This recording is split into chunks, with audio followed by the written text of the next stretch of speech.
And we're on the internet. We're on the internet? We must be on the internet. I believe we're on the internet. Hello and welcome to Dungeons and Drama Majors, the live stream D&D show where a bunch of us drama majors and our good friend Ben all get together and play Dungeons and Dragons in a steampunk-themed universe of our own creation where we have a bunch of fun, and we hope you guys have some fun watching as well. Tonight is slightly different from past nights. As you can see, we are just the very few of us here. If I can get things to work. We are also very sadly without our wonderful tech woman and extraordinaire Emily. So it is just me and Ben trying to figure out tech for tonight. So if things go horribly wrong, hence also why we have started so late. We are having some difficulties with internet. But please bear with us. We will try our best, even though my music keeps giving out. And we are going to have a fun time in this one-shot that we are doing that has a little bit to do with the world that we are currently in, the world of Emeria, but things are slightly different as we are going back 500 years in the past. Flipping back to when Emeria was known as Eamora, the world that came before. I'm going to pull up a couple things, and nice. So, for those of you tuning in for the first time tonight who don't quite know as much about Emeria and how the world was all created, give a little bit of a pre-blurb for you.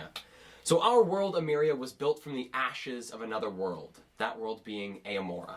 Eamora Emeria rose in the aftermath of the Fall, a cataclysmic event that was catalyzed by the outbreak of a great war between angels and devils, two sides whose purpose was to retain balance.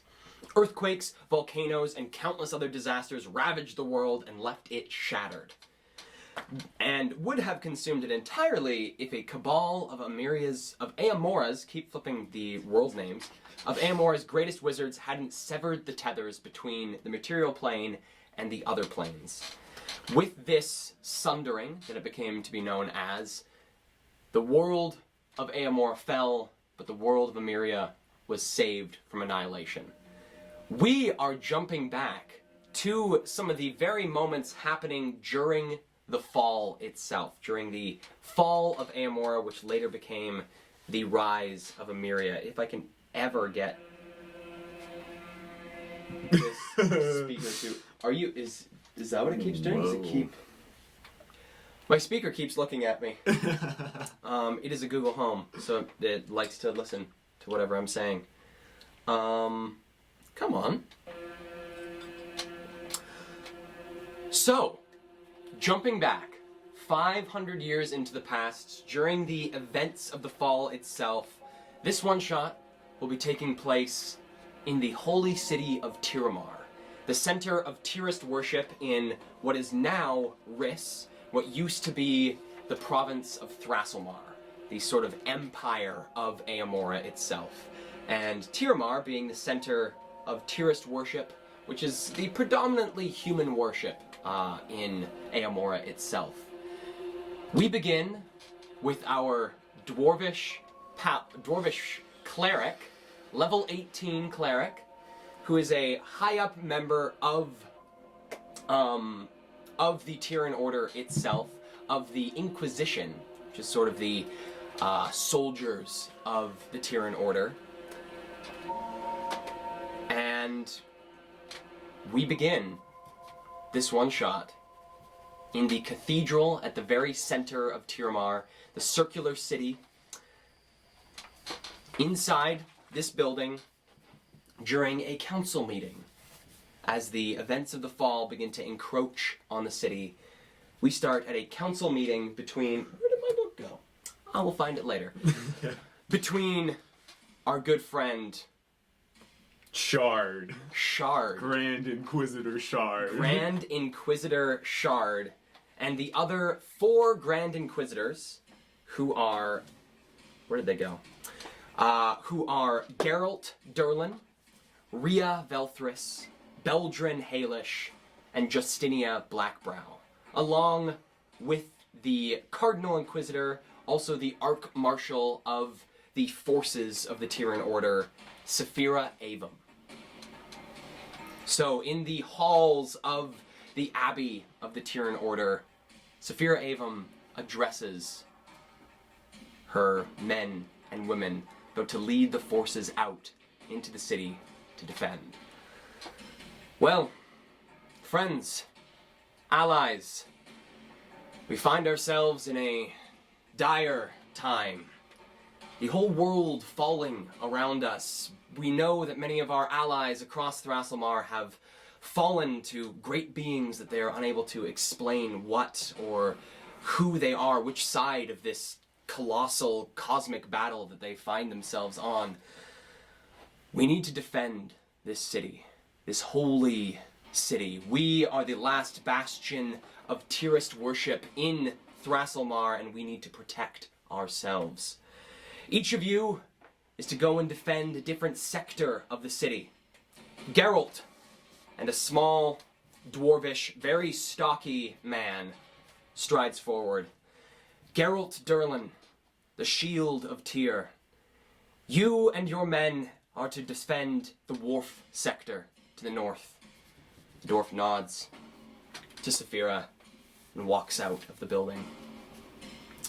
Rhea Velthris, Tyr's razor edge.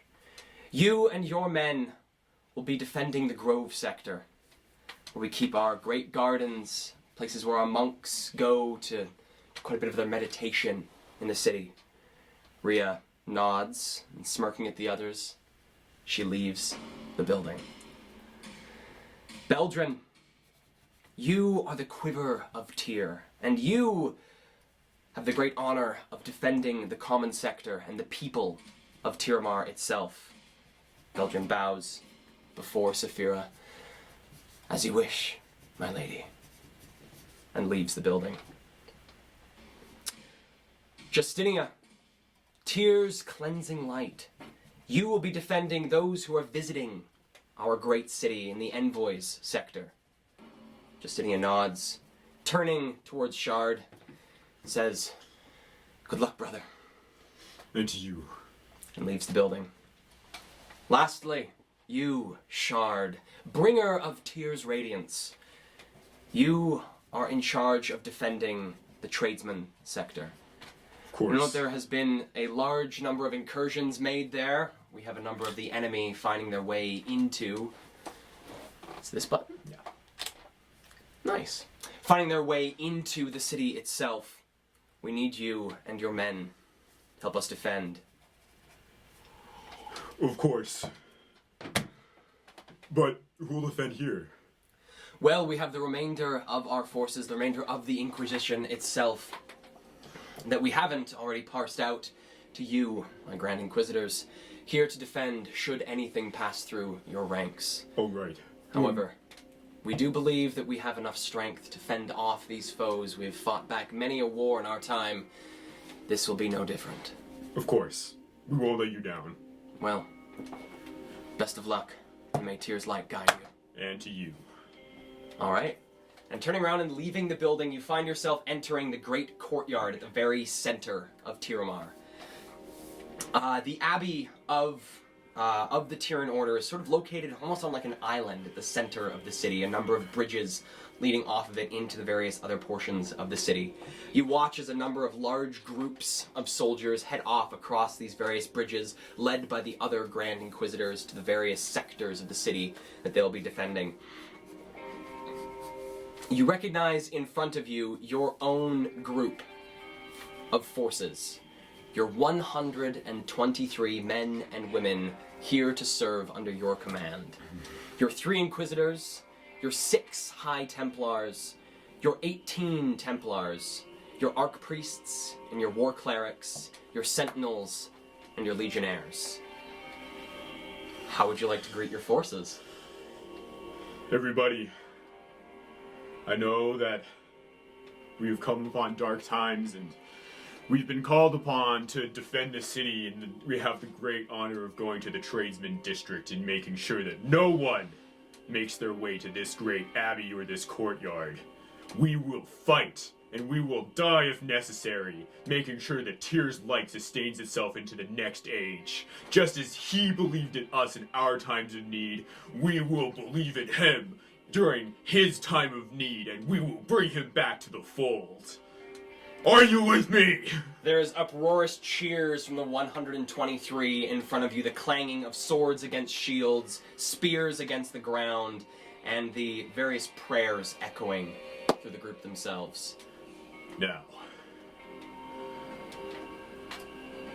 hope you've said goodbye to your loved ones, and hope that we'll see them later.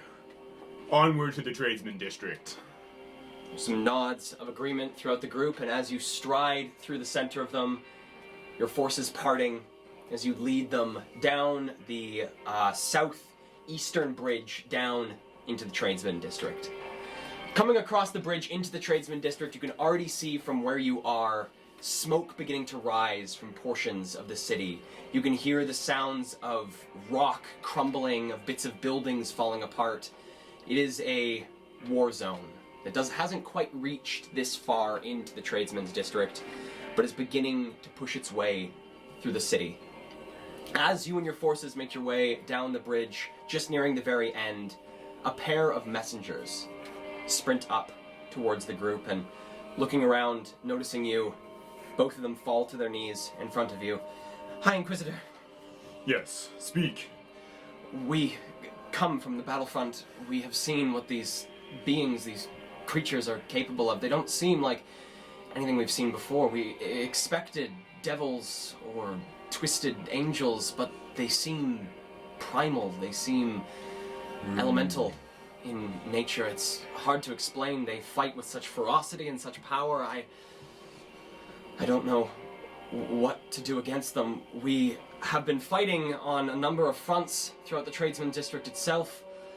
We, well, have lost large numbers of men and women. There are a series of behemoths tearing through the walls on the south, making their way through the walls, tearing huge gaping holes that are allowing the smaller spawn of whatever being this is pour into the building itself. And music is gone. Pour into the city itself. There is also a breach that we were unable to stop these creatures from creating, and these beings have begun to make a foothold, solidifying it and allowing more and more of their kind to enter the city itself, the city proper. However, we have been able to fell a number of their lieutenants, but at some, great costs. We've lost a great number of men, and even our healers can't bring back the bulk of them. We do know that one of these higher-ranking members of the foe have made their way into the district itself and are beginning to round up what remains of the forces that have scattered throughout the city itself. And we also have heard a few mentions from those to the north and to the east from your allies. Who is that in those ones? From both Rhea and Justinia, that there are many more foes in those areas than we had anticipated. It is your call, Commander, where you would like to send your forces. So, with the way that forces have been figured out, this has all been brand new. This is a completely, wholly new experience. Ben and I have also never done a one-on-one D&D experience. This is a completely new, and unfortunately, tech is not being very nice to us. Completely new experience for the both of us. Yep.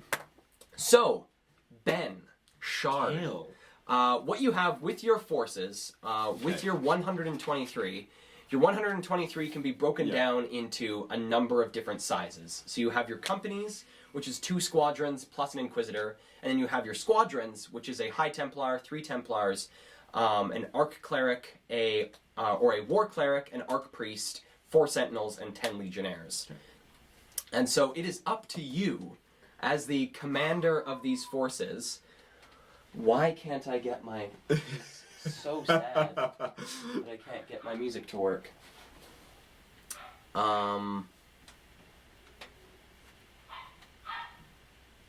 That's very sad. Well, it might be musicless for a while. Your laptop speakers. Oh, that is smart. I'm going to very quickly just get rid of you. Bye. We love technology. We love technology. Everything here. has been going great. Here at We Dungeons were- and Drama Majors, technology is always good to us. Sorry that we were 15 minutes late. It may or may not have been because of technology, which is our best friend tonight. Yeah, well, we're happy that you're with us. Thank you for tuning in. Sorry that we may have to work through some technical difficulties tonight, but we're going to try to persevere and that's... see what we can make work. Honestly, it should be fun. Oh, here we go. Okay, that's good enough. That's good enough. So, it is up to you to decide how you want to divide your forces. Either if you want to send companies to different places, if you want to send squadrons, if you want to send your whole regiment, all 3 companies, to a certain place. With how sort of intense the fighting has been across the city, to the best of your knowledge, you know, wherever you send these squadrons, you are likely going to be unable to redeploy them swiftly enough to allow for you to move troops about the city. It's pretty well choose where they're going to go, and that's about where they're going to sit. Okay. Can I ask the messengers, Rhea and Justinia, Yes. are they having a worse time than we are? Do they have more enemies at their gates? Well, Rhea's been having a bit of a hard time. She was caught in an ambush by some of the beings, one of the larger behemoths that had made its way through the walls and jumped her and a number of her, a couple squadrons of her forces. They were badly wounded, but they were able to fell the creature. However, they are sufficiently reduced in numbers. And these breaches, are they large. open? They are, well, glances over at the other messenger. We never really got close enough to truly see how large these were, but they're probably between 45 and 50, 60 feet wide, about the height of the walls themselves. And these beings are titanous. They are huge. And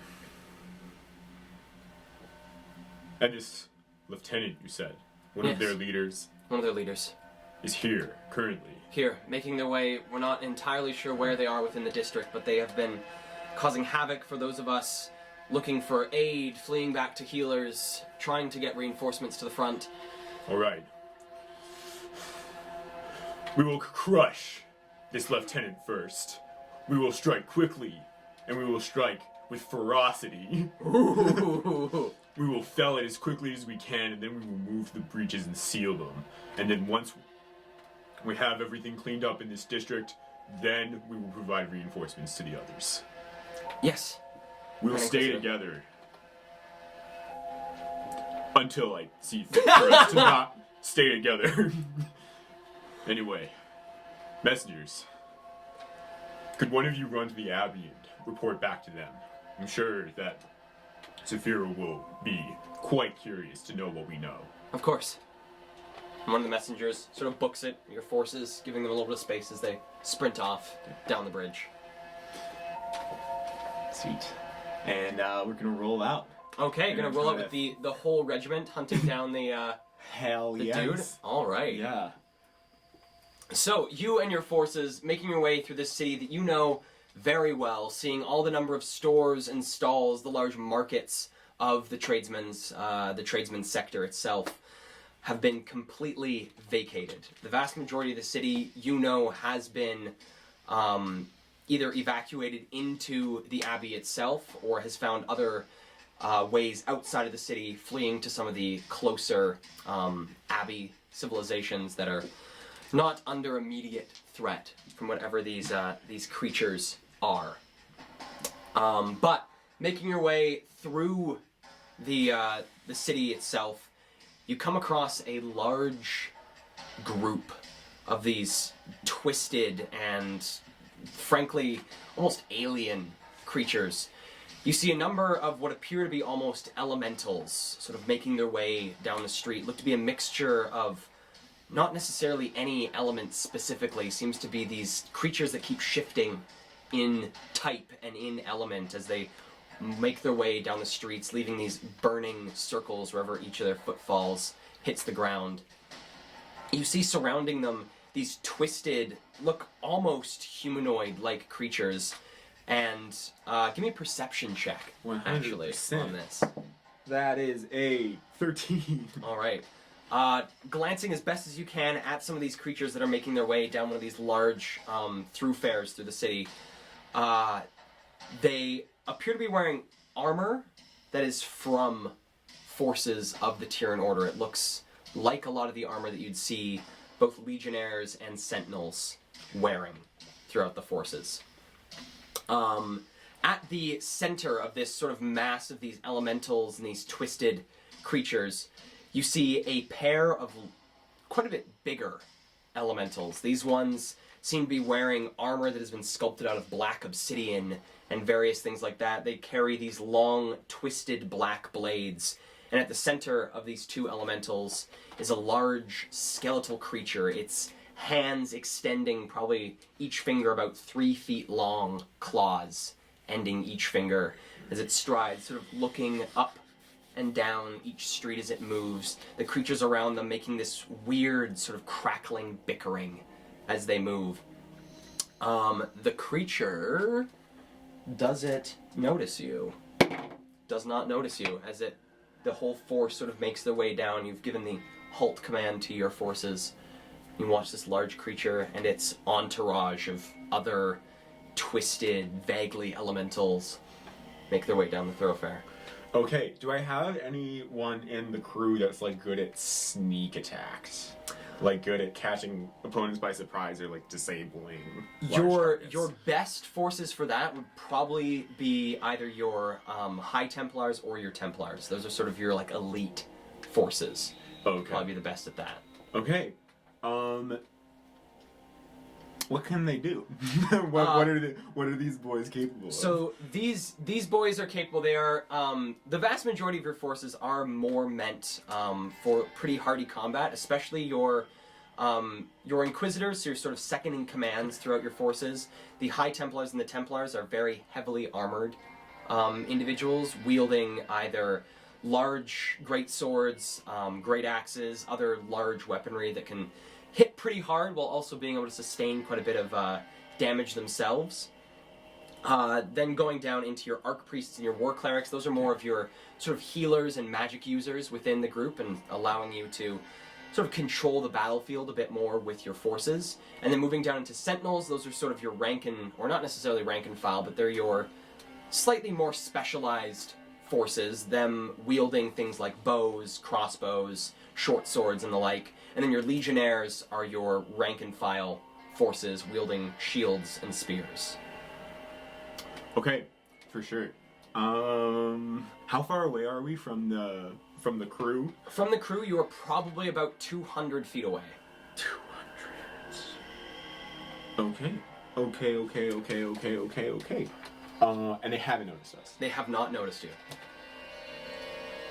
I would like to signal to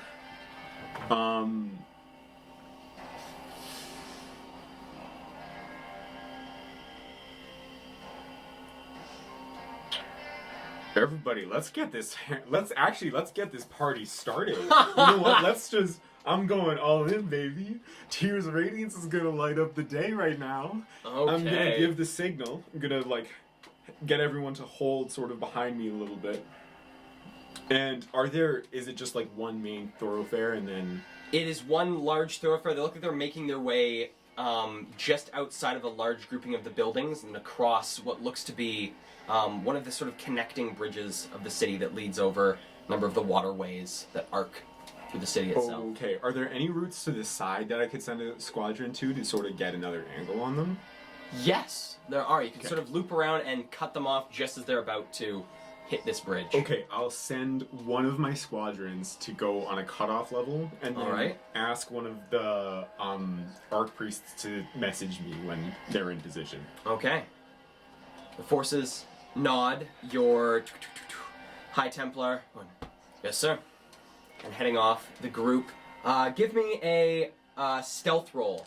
And so with the group, their stealth modifier is a +2. Yeah, that sounds They're not super duper sneaky. Okay, that's a 12. 12? Okay. Yeah. So they start making their way down this side spot, trying to cut off this group of foes. They aren't moving super fast, these other creatures down the street. They seem to be this sort of seething mass of energy that is just watching, waiting for something to come across that they can strike at, but do not seem to have noticed your small group beginning to encircle them. Yeah. I will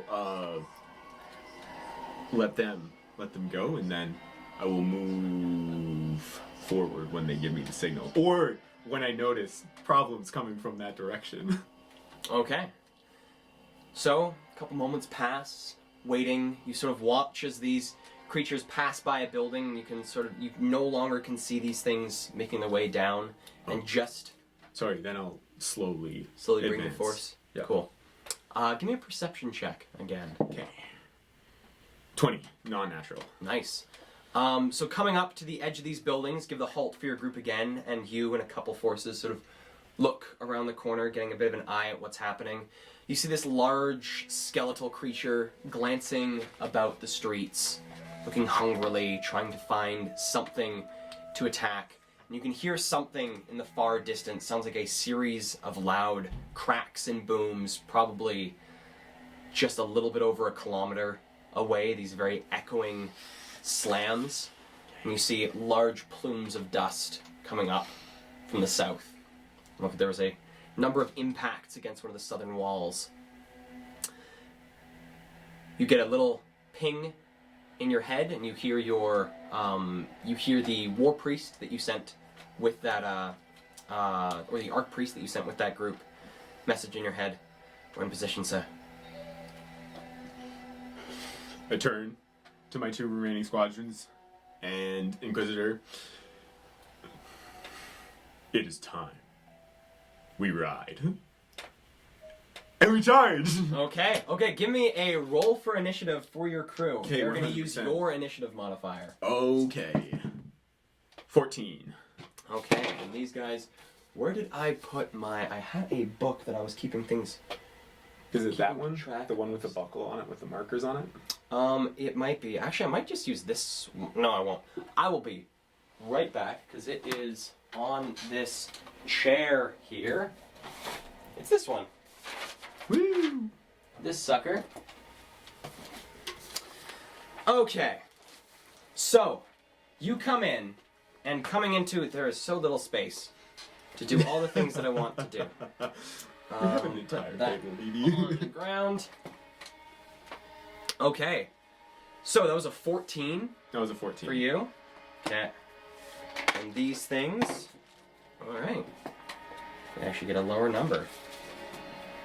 So Yeah. coming into this spot, you and your forces cutting off this large mass of creatures. You notice as these smaller, twisted beings, as you get a bit closer, you recognize them as soldiers. That it appears whatever this entity is that has been attacking the city has sort of consumed and brought into its own fold. You and your forces engage. Let's get some Engage. fun engagement music. Come on, battle music, open up. There it is.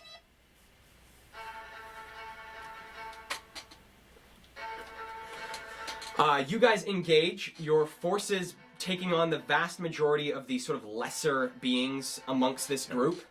And for the sake of not covering a map in just over 100 minis, we are going to use the minis that will represent our good friend, the Grand Inquisitor, and the other ones that are an immediate threat to him. Okay. So with your forces, engaging this, because you're using Yeah. the whole regiment, that means it goes down to just... Cool. It goes down to just this dude and his 2 followers. So you watch as your forces engage these smaller beings, cutting them down quite easily, and then these elementals. You notice that there is 6 of them in and amongst this group. That your inquisitors and your archpriests begin engaging. There's a pretty intense fight with all these creatures, and you find yourself face to face with this large skeletal creature and these 2 sort of obsidian armored elementals. Okay. Let me pull up. That is. Try not to say its name because I don't want people to know what it is. So we'll do that, and then it is. I think I actually have this one up. Yes, I do. I have it in here too. Alright, so you get the jump on these dudes, and also, since you are on the holy ground of... Where did it go? The holy ground of Tyramar itself, you get a number of layer actions. Oh, I love it. So at initiative 20, on every turn... Let me see here, if I can actually find this thing that you're fighting. There he is. On initiative 20, during every thing of combat, why did it? Guess it's restarting. On initiative 20, Yep. you can choose one of three things. So these are your hallowed ground actions for being on hallowed ground. You have consecrated earth, which is creatures of your choice within 60 feet must make a DC 18 wisdom saving throw or take 6d8 radiant damage on a failure, half as much on a success. Jesus, So okay. as you using the holy energies that have soaked into the ground of this hallowed place to sort of strike back at any who might be invading. You also get an ability called Tears Mending, Okay. which is you can choose any number of creatures of your choice within 60 feet. They regain 4d8 hit points, which I'll be keeping track of the hit points of your dudes as they fight. It'll pretty well be everyone rolls simultaneously, and if they miss, sort of like a group miss. If they hit, it's a group hit. Just so I'm not rolling for so many dudes. Yeah. And then the last one is you also have one which is more of a personal one that is called Righteous Empowerment, which is for the remainder of the round. So starting at initiative 20, when you hit with an attack or a damaging spell, you deal an additional 3d8 radiant damage. Jesus, okay. So on initiative 20, you can choose which of those you want to do. So we're starting off Okay. with Shard, and then it is the Bone Dude, and then it is this one. If I can get it to load. Internet. There it is. Cool. Okay. All right, so initiative count 20. You start off and you get to choose which one of your layer actions you would like to use. Okay, so all of these bad boys are within 60 feet of me, All right? these bad boys are within 60 feet of you. There is also a large number of these other sort of lesser beings and the elementals themselves also fighting within the same general area as you as well. Alright, it's time to cook. I'm gonna do that consecrated earth Alrighty. on initiative 20. So on initiative 20, Consecrated Earth, gonna grab my other d20. So I have one for each of those guys. They have it's a wisdom save. They have a modifier of 0.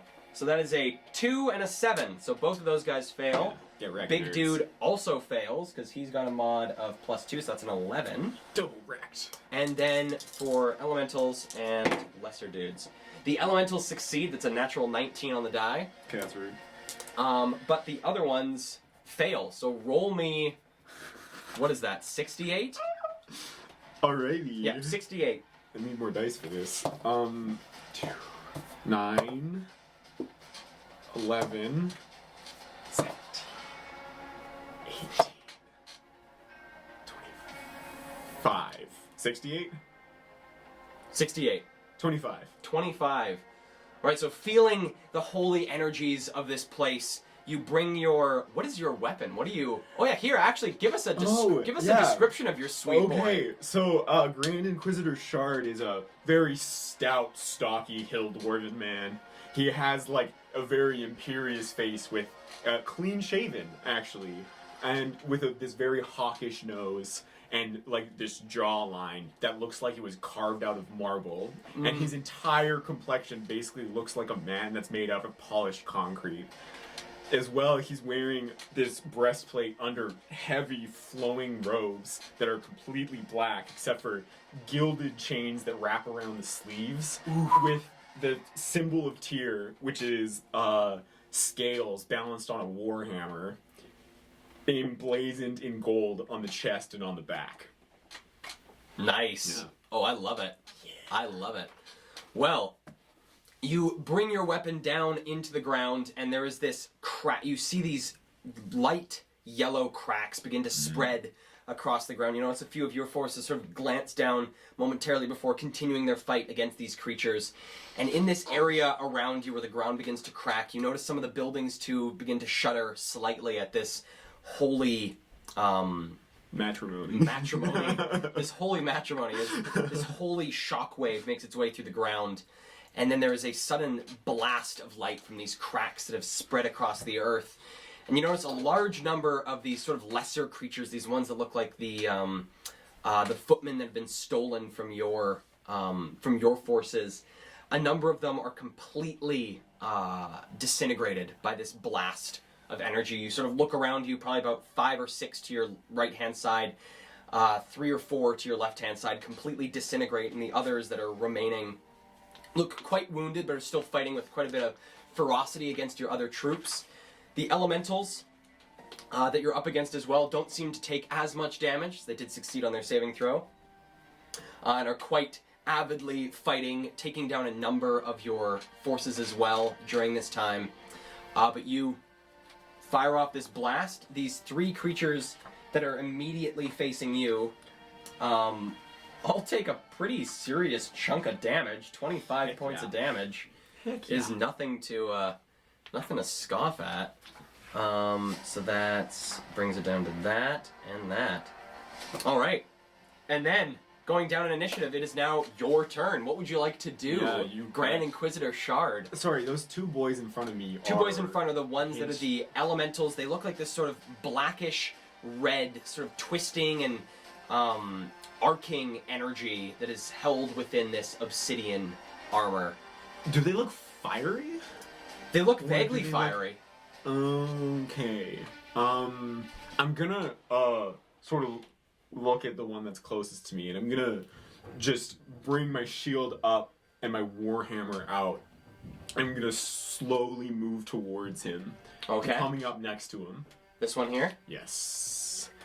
And then I will put my warhammer in my other hand and then reach into his face and do inflict wounds. Alrighty. So it's a roll to hit. It's a melee spell attack. I believe that is the case. Alright.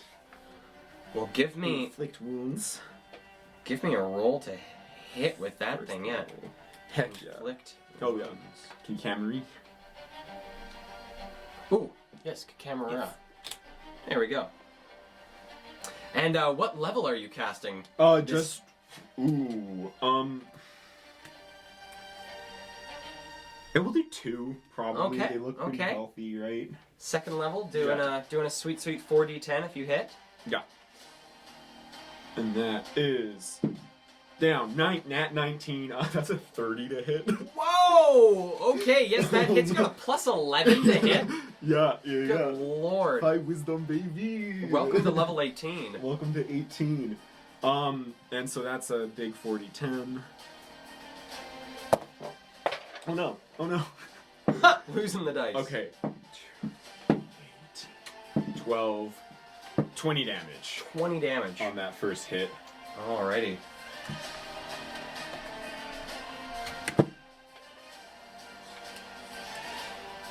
Okay, so reaching forward, pressing your hand against the face of this creature, you can feel whatever sort of substance it's made of sort of twisting and morphing under your hand. And as this necromantic energy enters the creature, you feel it pull back from your hand as you feel these tendrils of darkness enter the creature. It pulls back, and looking at you, you can see this black handprint across what would be its face as it stares down at you in this blackened obsidian armor.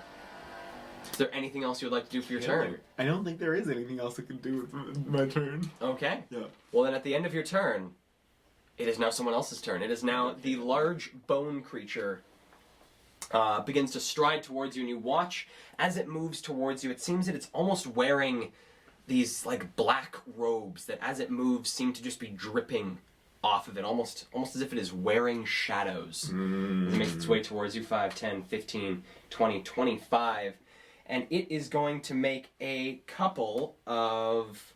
Yeah, it's going to make a couple of claw attacks against you. Ooh, rude. Okay. Bring it. So that is... Why does the music keep dying? This is so sad. My music keeps dying. Okay, we'll do that. Okay, so this boy rolls... We're going to do both attacks at the same time. So one is a 25 to hit. Damn, that hits. Oh my god, and the other one's a 27 to hit. Jesus. So both hit. Okay. And it is going to swing into you for some pretty hefty damage. Where's the other D10 that I had? Oh, there it is. So 6. 6 plus 13 is 19. 19 plus, that's 22. So that swings into you with both attacks in total for 30 points of piercing damage. Jesus, Herbert Walker Christ. And give me a... give me an acrobatics or athletics check. Okay, both things I'm great at. That's a 9. Alright, so this thing swings in at you, and it manages to grasp you in one of its hands as it begins to reach up the second hand for another attack. You are now grappled by this creature. Oh, rude. Okay. But that is the end of its turn. That's all it can do. Now we go on to its two little buddies. So 5, 10, 15, 20. Both of these little buddies are going to swing at you once with their weapons. Or is it once? No, it isn't once. It's twice each. So the first one swings in. That is a 13 to hit. No, absolutely and a not. 20 to hit. Also, no. Oh my god. So the first one's swinging in at you. You're able to get the shield in the way of one of these obsidian blades. But the one behind you... Oh my god. So that is a natural 1.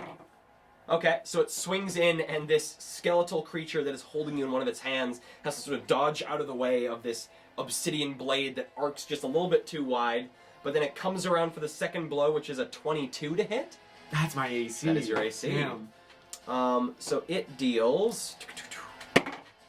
that is 5 points of slashing damage. 5 points. Oh, weak sauce. And that is it. That is it for its attack. Okay. Coming down to the top of initiative again, you have another one of your layer actions. Yeah, I would love to. How are my forces doing, actually? Give me a perception check. Okay. 8. Okay, glancing about, your forces seem to be doing okay against these creatures. It would appear that whatever magic has imbued these soldiers that have been taken onto their side has made them quite a bit stronger, and you're seeing that a number of your legionnaires are having to group up into groups of 3 or 4 to even be to take down one. Your Templars, on the other hand, are doing a very good job at carving their way through these creatures, and you have your Inquisitors seeming to sort of take... your Inquisitors and your High Templars are grouping together to take on these elementals and seem to be doing a pretty decent work against them. Okay. Okay, then... I guess to reinforce my little buddies a little bit, I'm going to do Tears Mending. Okay. To hopefully rejuvenate a little bit. Alright, well, roll me 4d8, because all of your forces will be gaining that. I love D8s. 3 plus 5 is 8, plus 7 is 15, plus 1 is 16. 16! Alright, so this flood of rejuvenating light just pours off of you, and you notice a couple of the legionnaires that had actually been felled by these lesser foot soldiers begin to sort of push themselves off the ground, grabbing their weapons again and charging back into the fight, rejuvenated by the light of Tyr. Yes. And now jumping onto your turn, top of your turn, what would you like to do? I would like to start it off by using a full action to use my Corona of Light. Okay, what does that do? Which creates an aura of sunlight that lasts for a minute, I emit bright light in the 60-foot radius, dim light in the 30-foot radius, and then enemies in the bright light have disadvantage on saving throws against any spell that deals fire or radiant damage. Okay. So So- the save is a... None. Oh, it's just... It's just on. Oh my god. Yeah. And with my bonus action, I guess I'm grappled, right? So Yes, you are grappled, so you cannot move. Okay, I would like to, at a 3rd level, summon a spiritual weapon, Ooh! which comes out as it should as a warhammer. Maybe there's a couple Nice. of scales hanging off the bottom. Couple of scales hanging off the bottom of the thing. Nice. And I'm gonna bash the wounded guy in front of me over the head with it. Okay, give me a roll to hit with it. Sweet. Dude right in front of you, that guy is wounded. Okay. The disadvantage, oh, it's freaking nuts. Sorry, I'm gonna do that 4th level rather. Oh! Because 3rd level. Oh yeah, doesn't third do level doesn't anything. do anything for spiritual weapon. Yeah. Has to be higher. What did you get? That one. Ooh. Well, give me a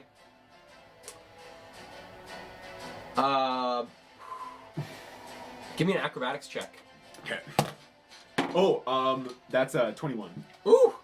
All right, so this creature swinging in at this this obsidian-like elemental. You swing in with your weapon, and just as you're about to connect, it brings up its blade to parry. You feel your grip release on the weapon, but you're able to pull it back down against the strength of this creature, keeping your weapon in your hand and resisting being disarmed.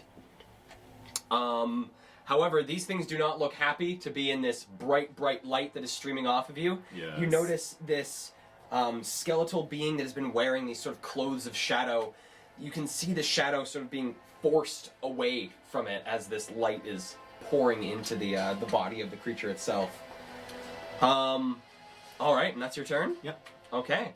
So this thing is going to take a couple of swings at you again.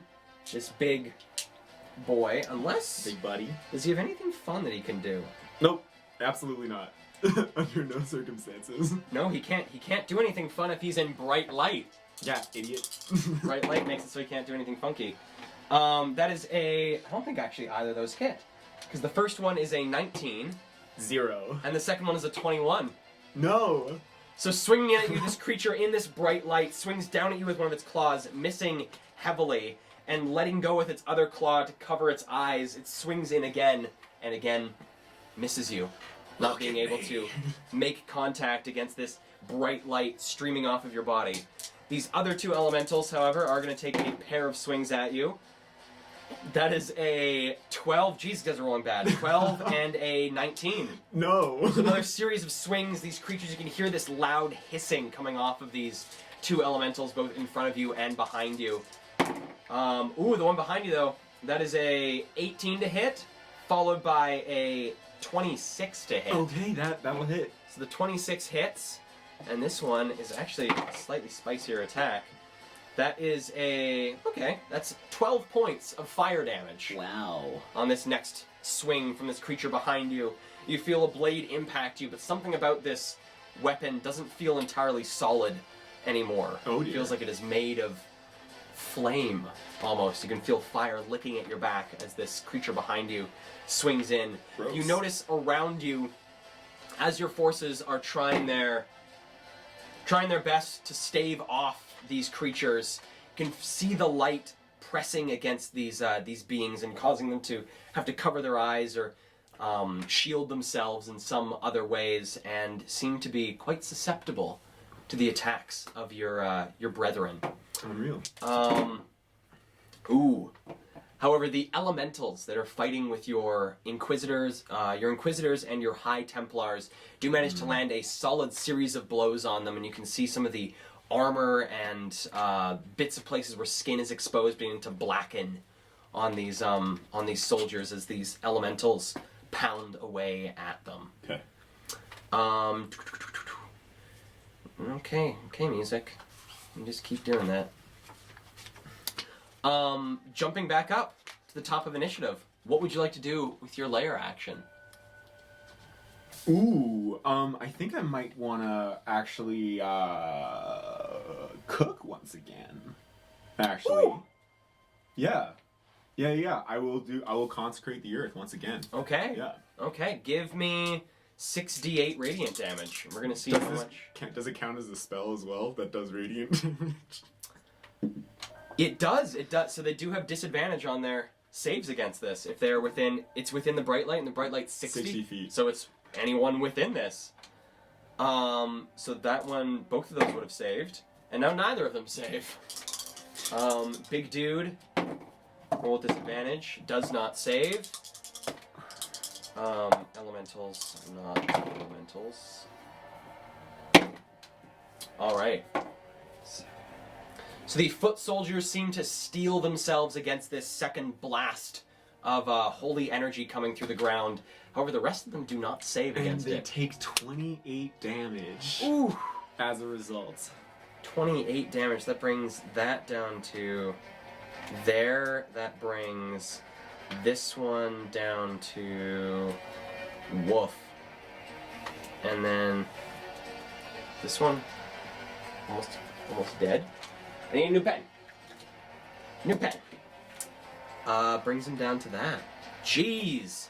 Okay, so you see this blast of holy light. You notice another, probably about between 8 and 9 of these lesser creatures vaporize once again as you blast the ground with holy energy. All around you, these creatures just are starting to like pop out of existence as your radiant energy pours through the earth. Glancing about, these elementals that are fighting with your Inquisitors and your High Templars, still standing quite strongly against their blows, seem to have done something to increase their resilience. You can see these like thick black plates beginning to cover their bodies as they swing down, trying to crush the bodies of your forces. However, it looks like what might have been at one point between 50 and 60 of these lesser beings has now been reduced easily by half. There's maybe between 25 and 30 of them remaining as your forces are doing quite a good job at lowering their numbers. Fantastic. With that, we jump to your turn. What would you like to do for your turn? Okay, could I, does buffing my soldiers do anything in particular, or will it just sort of follow in the regular track? Like as in, like, what are you thinking of using? What would happen if I soldiers? blessed my Inquisitors? If you bless your Inquisitors, it would then, when they do their roll at the end, it would add a D4 to their roll. Okay, and they're fighting the... They're fighting the elementals. elementals. Okay. And does the problem look like it's... like they're landing hits, but they're not going through, or... It looks like Does these it- elementals have sort of steeled themselves against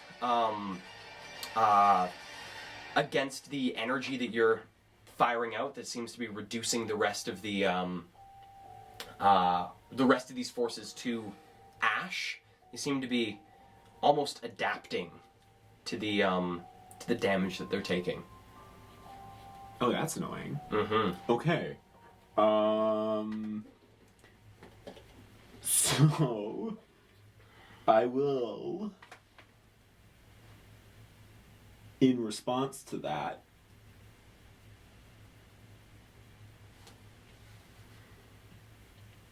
Get more music going. Yeah. Actually, yeah, can I cast Flame Strike Ooh! down? Wait, will that give like a lot of collateral damage actually? Or are my forces like, let's see this are they thing. okay? For 10-foot radius, 40-foot high, dex save or fire and radiant damage. To the tune of 46 each. Where are you thinking of centering it? Pretty much like I want to overlap with the skeleton and that elemental, and then everything that I can get within that sort of like 20-foot circle. 10-foot radius. Sort of into the center of the, Into the center of the thing. yeah. That would come in contact with 5 of your legionnaires and 7 of your sentinels, and then 2 of your inquisitors, or 2 of your high templars. Okay. Yeah, I will belay that order then. And instead I will focus on the task at hand, and I will Sacred Flame the one in front of Sacred me. Flame, the one in front of you. As, All right. As always. So it has disadvantage on this saving throw, and Sacred Flame is 18 dex. 18. Oh my god. 19 dex. 19 dex. Well, that's a natural 1. So it fails. I don't even have to double check its mod. Okay. And it takes, how much is Sacred Flame at that level? 3d8 plus 5. Whoa! Wait, when does it go up again? Is it a 17th? Sacred Flame. 5e. Sorry, no, 48. Whoa! Yep. Okay. 4, Jeez. 6, 7, 8, 13 damage Alright. on that attack. And then I will, as a bonus action, bring in my spiritual weapon down on the other side for an attack. That is a 23 to hit 23 hits. for 14 damage. Okay. For 14 damage. That's force damage. Nice. So this spectral hammer slams down into this elemental. You watch a lot of the obsidian armor on its, this would be like its left-hand shoulder, shatter underneath the impact, and you can see almost what looks to be this like bright bluish, whitish blue, almost like ichor coming out of the wound that has been left, and the being looks very, very wounded. Good. Okay. Okay. With that, is that your turn? Yes. All right. Yes. This skeletal being is going to take another pair of swings at you. Ooh, that is a 26 to hit and a 10 to hit. Okay, that first one definitely hits. All right, so that is... Ooh, 11, 18... That is 22 points of slashing damage. Okay. And give me a Constitution saving throw on this one. 21. Nice. So as this swing hits, you feel this dark energy begin to try and seep into your body, but you're able to steel yourself against it as this creature attempts to infest your essence with something very dark. Ew. But it does not succeed in doing it. Ew. Then these other two things are going to take a pair of swings at you. So that one first. Jeez, these things are rolling so... That's a 2 and a 5. So neither of those are going to hit because they're +7, so that's a 9 and a 13. Followed by, a 17, no, a 20 and a, what is that, 20 and a 15? Which I don't think either hit. Oh dear. So these creatures swinging in at you, you can feel your armor around you reflecting these blows as these creatures are trying to find an opening in your defense as you're very adeptly using your dwarvish size to sort of duck and move out of the way of attacks, interposing your shield when a blow gets just a little bit too close. And with that, we then jump into your forces.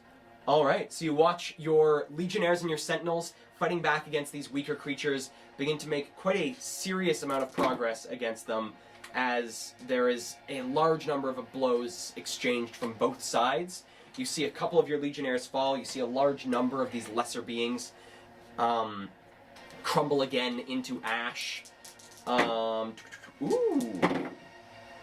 Your Inquisitors and your High Templars are fighting quite handily against these elementals. You watch as one of your Inquisitors bringing down their large greatsword cuts a pretty well like this yellow holy groove through the center of one of these elementals, and as the elemental reaches out, it into ash. So one of the elementals is down. Okay. Fantastic. And with that, we jump back up to layer action. What would you like to do Okay. at the top of your with your layer action? My forces are still taking a beating, right? Forces are still taking a beating. Okay, I will once again mend in the All right. Tyrian way. Give me 4d8. 22. Woo! This was a good one. So big series of healing. Yeah. So another one of these waves of holy energy floods off of you. You see the energy sort of seeping into the bodies of some of your fallen comrades, and they begin to get up. you can feel as this energy reaches out that it touches a number of your forces and it has no effect on them. It would seem that they have passed too far, having taken too serious of injuries to be healed by this. But you do see 5 or 6 of your legionnaires and sentinels standing back up, rejoining the fight against these creatures. Good. And it comes to your turn. What would you like to do Okay. on your turn? This one creature in front of you is now dripping with this light blue ichor and is looking very, very wounded. Okay. While the other 2 sort of lit up from your holy novas are looking decently rough too. The skeletal creature still has quite a bit of gumption in it. Still looks very angry. Does it look like it's of this world? Give me a Arcana check. Okay. Exciting. 4. Okay. Looking at this creature, as you're glancing at it, trying to get a better look at it, one of its claws swings in and you're just sort of duck out of the way as a big clawed hand comes towards your face, and you're unable to get a really good sense of whether this creature is undead or of something else. Okay. Okay, that's rude. And so I'm going to. There's this guy in front of me, right? There is Still, and it's bad. and it's looking really rough. I'm gonna go in with that sacred spiritual weapon. Just Okay. For the bonus action, just to start off. That's a 15 to hit. 15 on one of these dudes. That just hits. Oh wow. That is their AC. Surprising. Okay. 18 damage. All right, on so that this boy. hammer coming down, striking again in the spot where it had shattered this obsidian armor. The hammer breaks into the arm. You see more of this bluish ichor flow down the body of the creature as it crumples to the ground, and you see its body begin to almost crystallize as it begins to die and stop moving. Okay. So while I'm here, I would like to turn my gaze to Skelly Boy, All right. and I'm gonna take a little prod at him with inflict wounds. Ooh, I think, okay. yeah, Reaching the yeah. hand forward, do another We're inflict just gonna wounds. we're just gonna test that out for a second here. First level. Okay. Give me a melee spell attack. That's 28. Does that hit? Oh yeah. Yeah, that hits. Oh, it just rolled off the 10, but that's okay. Oh, only 12 damage. 12 damage. Reaching forward, pressing your hand against this creature, feeling the necromantic energy entering its body, you feel it sort of push against the power that you are trying to force into it, Yeah. and you realize that it does have resistance to this damage. Okay. Yeah, that is, I guess. And it looks back Expected. at you with these shadowy, long-fingered claws, reaches them up to return a strike at you. Okay. Is that the end of your turn? Bring it. Okay. Pair of strikes. Highest one is a 20 to hit. Roll better. Pair of Gil. strikes against you, getting your shield up in there. You are able to deflect these blows as it swings down at you. This last elemental creature, the highest one of those is a 15. So another pair of strikes, feeling the strength of Tyr empowering your body, defending you from all these blows. None of them are able to contact you. Hear the shattering of what sounds like obsidian as it smashes into your armor as this creature tries to break through your Leave. hard outer skin. You will find no purchase here. Nice. You hear in the distance, once again, a series of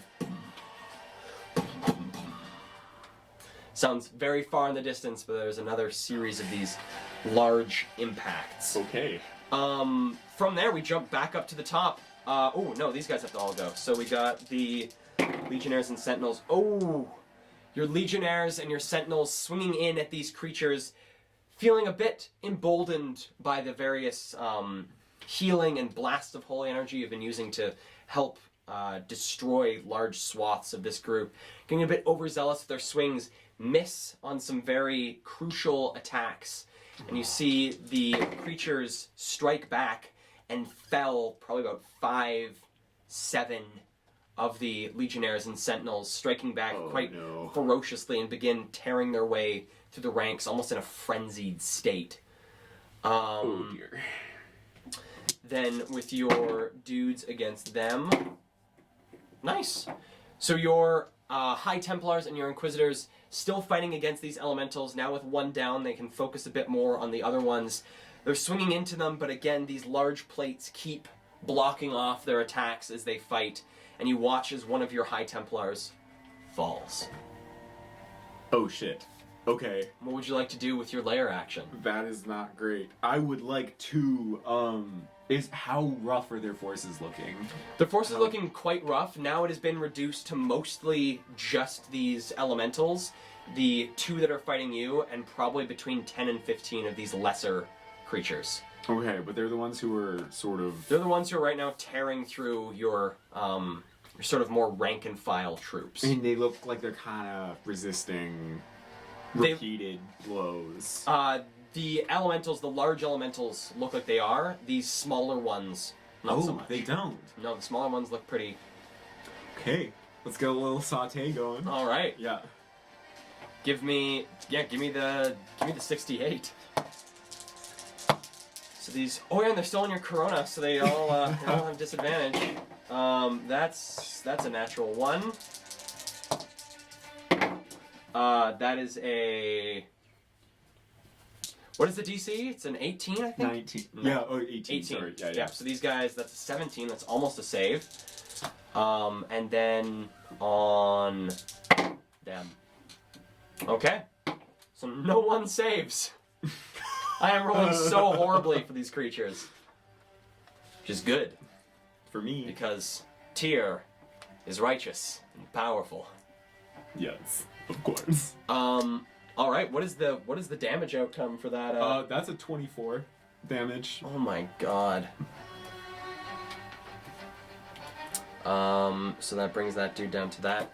So with another one of these waves of energy, you can see this sort of small almost circle of these creatures that have begun pushing back at your legionnaires and your sentinels pretty well get cut in half in numbers as this blast of radiant energy vaporizes about 8 of them. You see the large elementals that have begun to steel themselves against the attacks of your Inquisitors and your High Templars. One of them also reaching towards a Templar, trying to get a blow off, crystallizes mid-swing, and doesn't turn to ash this one. This one crystallizes as it swings down at the Templar. Okay. These 2 creatures that remain swinging at you, the one that is covered in the obsidian armor, begins to sort of pour from a number of small cuts and wounds that have appeared across its body, small burns from the holy and radiant energy that is poured into it, more of this blue ichor. So this one here that is wearing the obsidian looks very, very rough. The bone creature, however, is still looking just as angry and just as powerful as it sort of has been. It hasn't been taking as much of a beating off this. It has a bigger health pool. That's rude. Okay. But what would you like to do for your turn? As my action, I'd like to cast Beacon of Hope. Ooh! So within everybody within 30 feet of me, like all of my friends, that is, they have advantage on Wisdom saving throws and Death saving throws, and they will regain the maximum number of hit points possible from any healing when it comes around. Okay. And that one is concentration? It is That concentration. boy? Cool. Yeah. So that's occupying that slot. That is occupying your concentration at the moment. Cool. Damn, could you imagine if I was a paladin and they had like 10 auras 10, going oh my right now? god. That would have been brutal. That'd be freaking nuts. Okay, and then, since that's my action, I will slice into this bad boy next to me, that's holding me. Okay. Apparently, Big Skeletor. Big Skeletor. Yeah. Smash into him with the spiritual weapon. Sorry, does a 28 hit?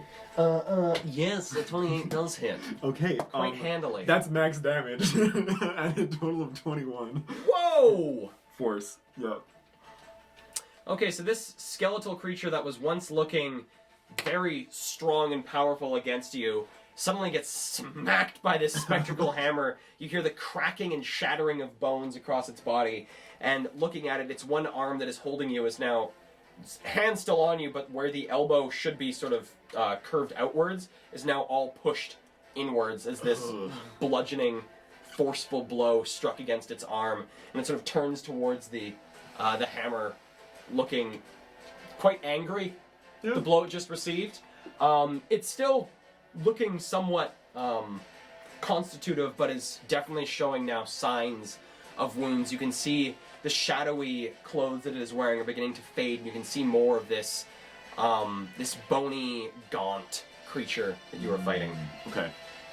Okay. Right. It is going to take another pair of swings at you. Yeah, do it. Jesus Christ. Oh my God. I can't roll anything. That's a 5 and a 3. I haven't rolled above 10 I'm so in a while. sorry. So neither of those I believe hit, because the highest of the two is a 14 to hit. No, Yeah. no, you're way off. So swinging into you, tries to make contact, and it is now going to, yes, so you get an attack of opportunity against this creature as it steps away from you, sort of stepping back, letting its grasp go of you, stepping backwards into your forces that are currently dealing with other smaller creatures. Your Warcaster, Is So this you- Sacred Flame? Sacred count? Flame counts. Do With that. Sacred Flame, and Dex he is save. within your Corona, Yeah. so he does have disadvantage on the saving throw. 19. Good thing it was a natural 20, and it's a Dex save. Yes. That's a 17. Oh shit! No. It doesn't Need save? a 19. Oh, okay, so it takes the damage. Okay, that is a total of. Kale? Is that another max? No. I rolled 4 8s in a row. Oh wait, I need another one. Okay. 26 damage. 26 damage. Yeah. No, yeah, because I rolled that 2d8 and it was like 8 8. Roll again, 8 8. 2 3. Woof. Yeah. So, Look out. this blast of energy into this creature as it backs away from you, you watch as the shadowy cloth that is covering its chest, this hole just appears and it begins to spread across the blackness on its body, sort of burning away whatever this shadowy fabric is that it's wearing. And you can see on its gaunt skeletal chest this sort of yellow burn mark where the sacred flame struck it in the chest and it was unable to get out of the way. However, stepping back from you, because you are doing your crazy thing where it is 60 feet around you is bright. Yeah. Okay, so 60 feet around you is bright, and then 30 feet beyond that Is dim. is dim. Yeah. So that means there's 90 in total around you. Yeah. So that's 18 squares.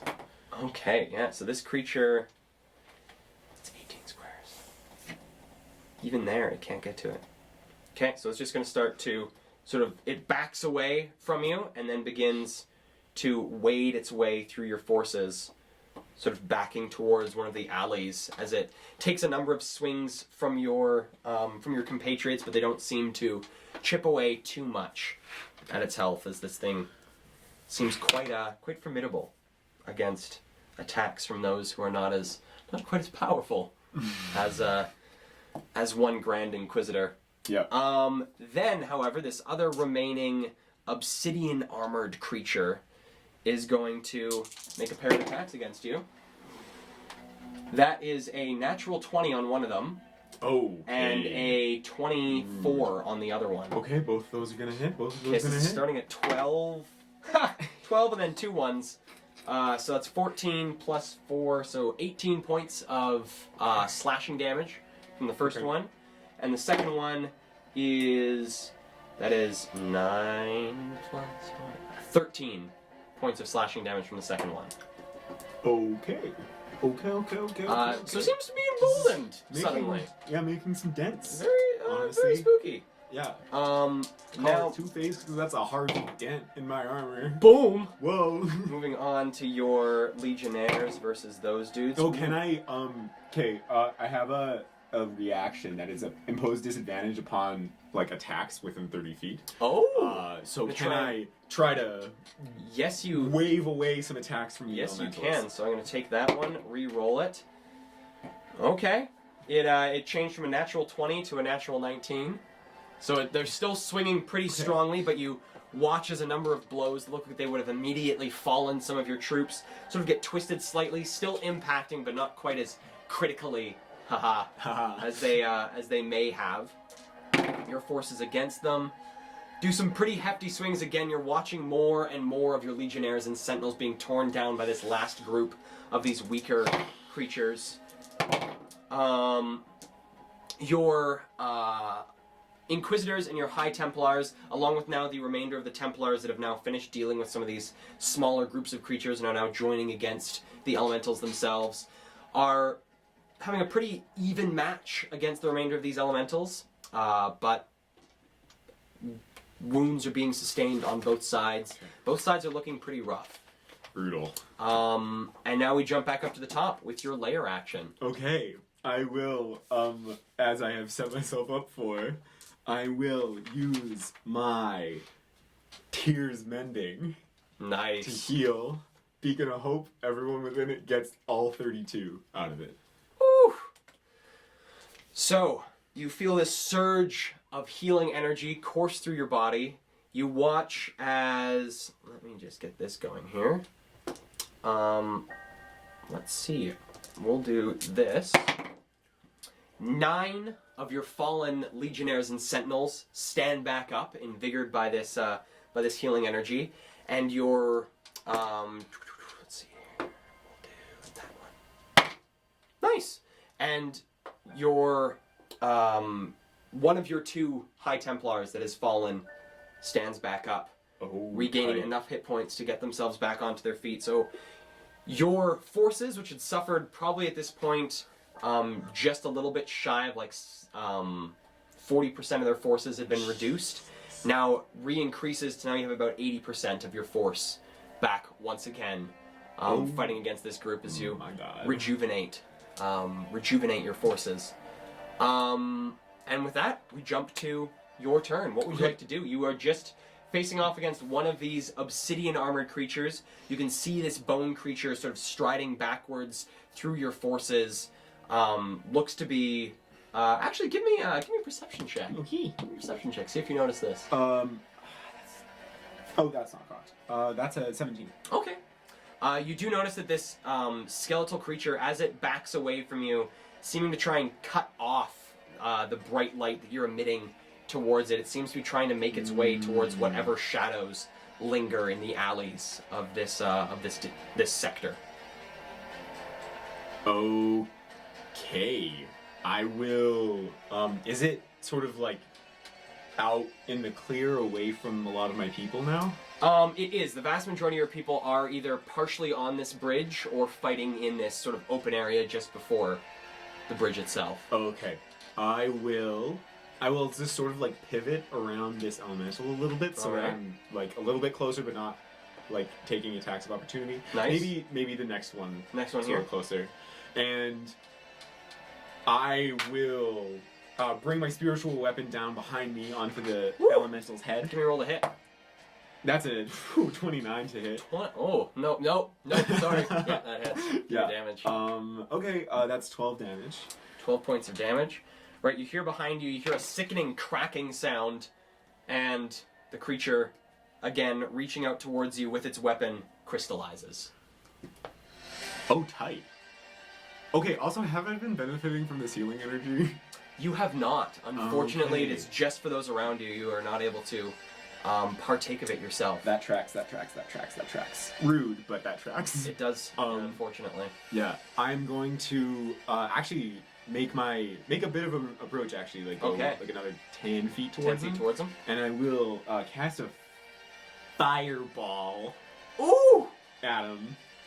I don't know if this is excessive. Probably is. Where are you gonna just like place the fireball like further down the alley here, or? Wait. Actually, I think I'm gonna use Scorching Ray. Ooh! All three. A trio of Scorching against Rays. him. And I'm gonna do it. Yeah, I'm gonna do 3rd level.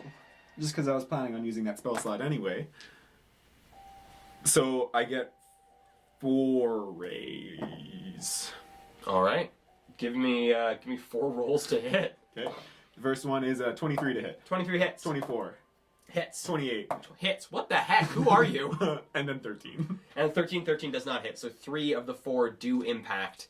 Give me damage, which I believe is then each one is 2d6, so 6d6. 66. Ah! No, bring that back.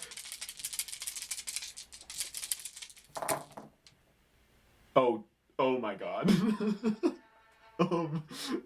That's a 28 damage Whoa! on all 3 rays. That's like all three together is All 3 28. together, yeah. Well, how would you like to obliterate this this Okay. skeletal dude? Can I just I blow that elemental to the ground? I take 2 steps forward and I say, "You are not going to leave here alive." And these 3 arcs come down. They sort of reach up behind me over my back and then slam down onto its shoulders and head. Nice. All right, so being impacted by these 3 rays of incendiary energy, you watch as the creature is brought to its knees by the blows, and you can still see sort of the smoldering places where this attack had impacted on the creature. And as it collapses to the ground, sort of glancing up at you, its skeletal jaw opens slightly, and then the sort of ghostly black clothes that are on it vanish completely, and you see the creature almost become this sort of glassy texture. Glancing about you, as this creature falls, your legionnaires are able to vanquish the remainder of these lesser creatures, having sustained a number of wounds in return from them. And your your Templars, High Templars, and Inquisitors fighting against these elementals are able to fell another 3 of them, facing against just 1 more that remains that does pummel quite heavily against your other forces. Still alive and dealing some pretty hefty damage to them. So I'm actually going to put this one in space because it is still very much alive. And is there anything you would like to do with your lair action? This is the sole surviving member of this group of creatures. You notice, actually give me an investigation check, Okay. if you will. Interesting. That's a 7. Alright, glancing around the battlefield, you notice that amidst the corpses of a number of your own followers and your own men and women who fought beside you, you can see the ashes where a lot of these creatures have fallen, but also some of them seem to have crystallized, similar to the 2 creatures you fought and the large skeletal creature. Some of them seem to be crystallizing as they fall instead of turning to ash like the rest have. Okay. Weird. Alright, is there anything you would like to do to this creature? Would you like to let your forces finish it off? I'd like to bring another surge of healing energy back up to rejuvenate Alright, people. and Beacon of Hope that maximizes it again? Yep. Alright, so another healing surge. You watch as the remainder of your High Templars, Inquisitors, and Templars are all rejuvenated, fighting against this creature. Wounds that had just recently appeared immediately close. You see, how many do you see? You see 2 of the fallen sentinels stand back up from the ground. Besides that, it would appear that anyone else on the battlefield has either been wounded too far or too greatly to be able to be resuscitated by this magic. Okay. But watching, your Templars are able to fell this creature, swinging into it. A number of blades enter it. You watch the holy energy enter this creature as a series of 3 different smites enter it, and the creature into ash.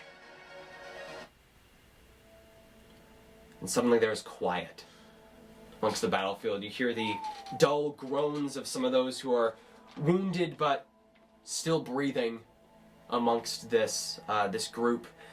You're glancing about at your regiment itself. Your once 123 members has been reduced to about 96. Okay. Okay. Okay. Okay. Okay. Okay.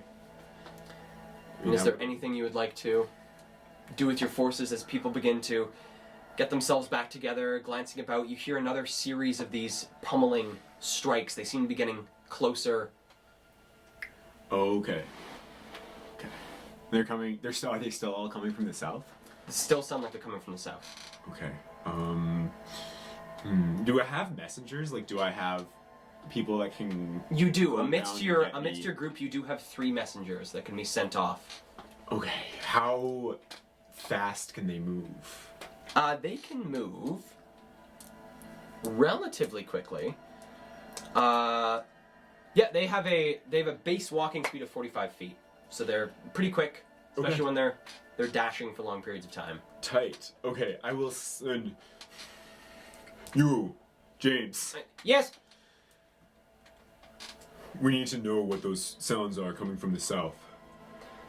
Please, run quickly down there and then report back to me. We will go investigate the breaches in the meantime. Yes, sir. Try to seal them. And they run off down the large thoroughfare, making a quick right, probably about 100 feet down this road into the buildings. And I will summon the rest of my Rest of your Peoples. regiment. So your rest of your regiment sort of coming into a large semicircle in this small plaza that you have.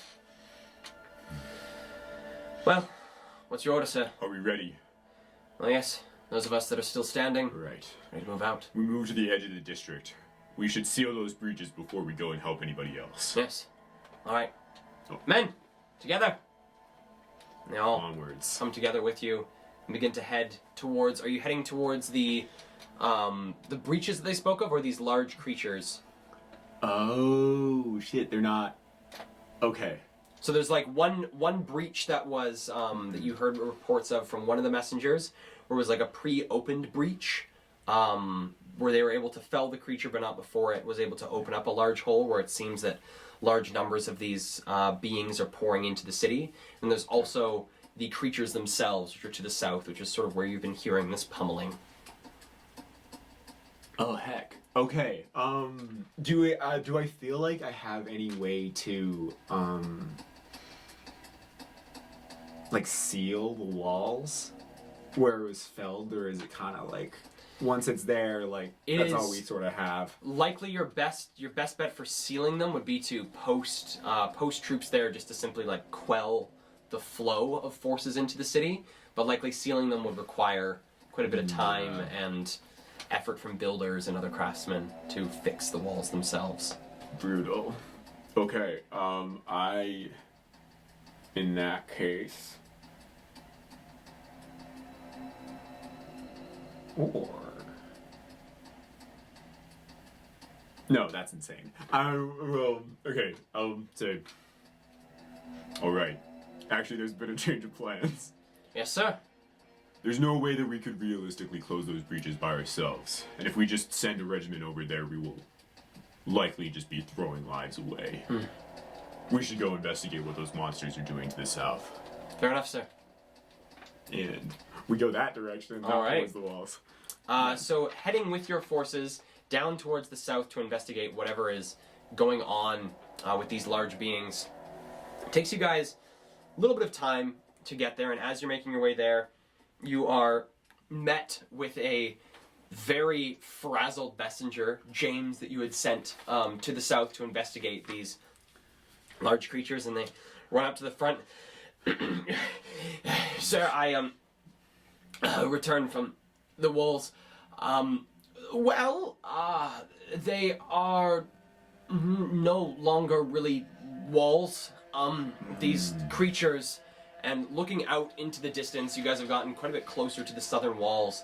You can see these beings that look to stand probably about 100 feet high, making their way through the city, crushing buildings. You can see fist swings down to the ground. You can hear what sounds like the cries of soldiers and other individuals trying to stop these beings, but they seem to be very large and really not succumbing to a lot of the pressure that your forces are able to dish out against them. You can see these two creatures sort of making their way from the south, one sort of more northward and the other one more westward through the tradesman district, bringing buildings down around them. Okay, in my professional opinion, do these look like just like world beaters? Like, does it look like something that anybody could really realistically face? Give me a Or do we need some sort of backup? history or arcana check. Okay. 19. All right. History. On history. Yeah. So thinking back to other times that the city has been besieged by various factions, you recall one time when a large number of hill giants assaulted the city, simply looking for food and other things to pillage from the city itself. And remembering those creatures, thinking of these ones appear to be 3, 4, 5 times as tall and as large and powerful as these creatures. And remembering back to this siege of these hill giants, it was difficult to fell them, but using numbers and a bit of tactical know-how, it was possible. Judging by the increase in size and looks to be strength of these beings, looks like it would be possible, but it would require the use of your entire regiment to try and figure out a way of bringing one of these beasts down. For sure. And do they look like they're from this plane? Give me an arcana check. Okay, that's 12. Looking at these creatures, they do not resemble anything you have seen before. You're not entirely sure if they are from this plane, simply somewhere that you haven't seen before, or if they are other. Fantastic. Okay, I will turn to my forces and say, we need to take this thing down. I think that's obvious. Do any of you know banishment as a spell? Do any of you have that skill? You see... Let's roll percentile, actually, on this. Of your remaining... Where's the numbers? Of your remaining 4 Arc Priests and 5 War Clerics, 3 of the Arc Priests raise their Warhammers in show, and 2 of the War Clerics raise their sort of religious symbols into the air. Okay, fantastic. Half of us will stay back. We will distract these giants as they come to assault us, while the others come from the rear and attempt to banish them as quickly as possible. Since they do not look like they are from this plane, they will have no way of returning once they are gone. This should be the fastest way through this. Good plan, sir. Alright, men, you heard the commander. Let's move out. Your forces begin pushing their way through the city, making your way to which one of these creatures would you like to try? And there's the one that's moving its way north from the tradesman's district into the from the tradesman sector into the envoy sector, which is sort of where the city would have their various lodgings for those visiting.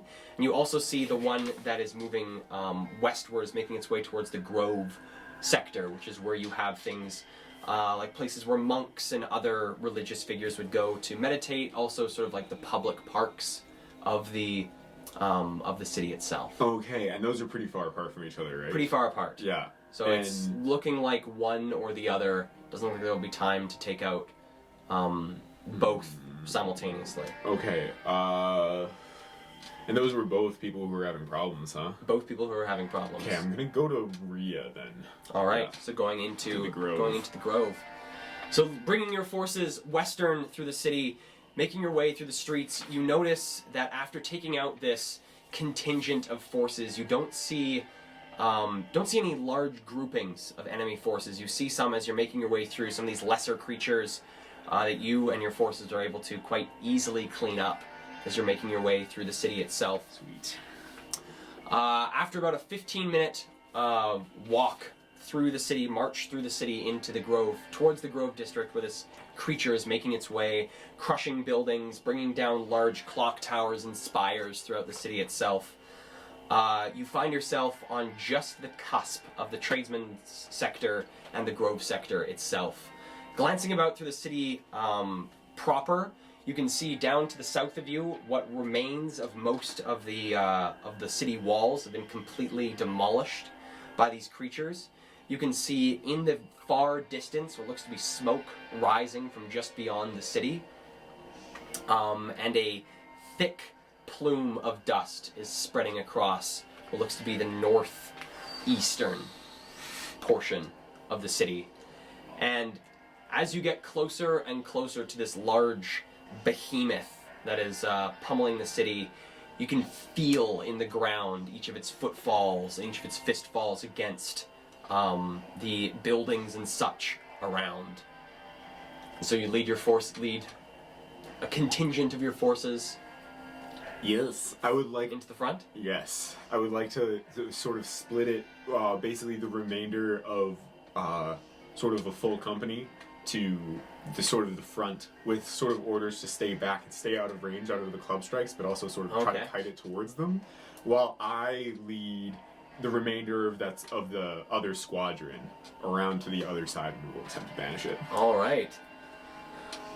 So the first portion of your group, as you lead the second group behind the creature to prepare for banishment of it, approaching from behind, you can see in the distance between the large, again, this creature seems to resemble those that had turned to crystal around you, these elemental beings that seem to twist and change at odd moments. You can see the legs of this creature almost seem to be like intertwined roots of elemental energy that seems to change from color to color as the footfalls slam into the ground. Okay. You can see between this creature's large legs the other portion of your forces kiting and bringing the creature towards them. You watch a fistfall come down just in front of the force as they begin to make their way further deeper into the sector itself. Another swing comes down and looks like it is able to impact a front portion of your forces. As the hand pulls up, you see a large crater where the fist had impacted. But you and the group of forces that you were leading are able to come up behind this creature. Does not seem to notice you. Okay. Seems far too focused on those in front. I will signal to, I guess, I don't have that many people with me. So I guess, like, if I'm with one of my war clerics and one of my archpriests. Oh, which one of them is sort of more powerful when it comes to... Like magical powers? Your archpriests are the more magically inclined versus the war clerics. War clerics are sort of like more of a mix. Yeah. The archpriests are more of your casters at your disposal. I'll signal to one of my archpriests to ready his banishment, and I'll ready my own. And then signal and go.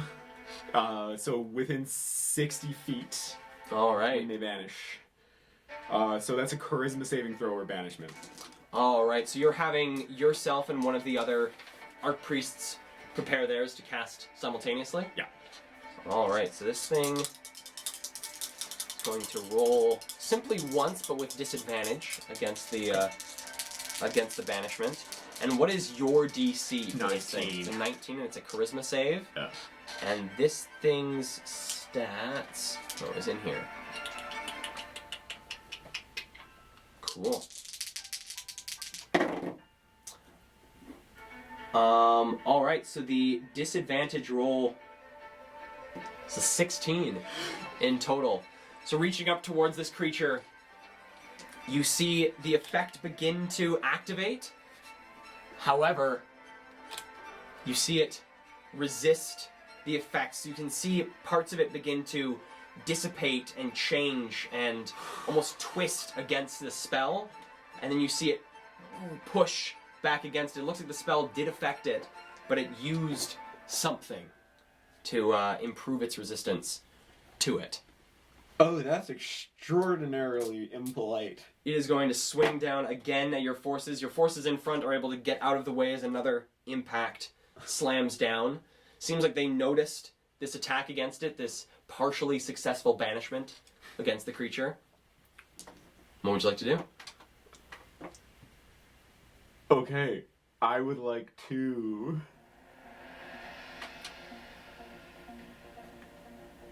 activate...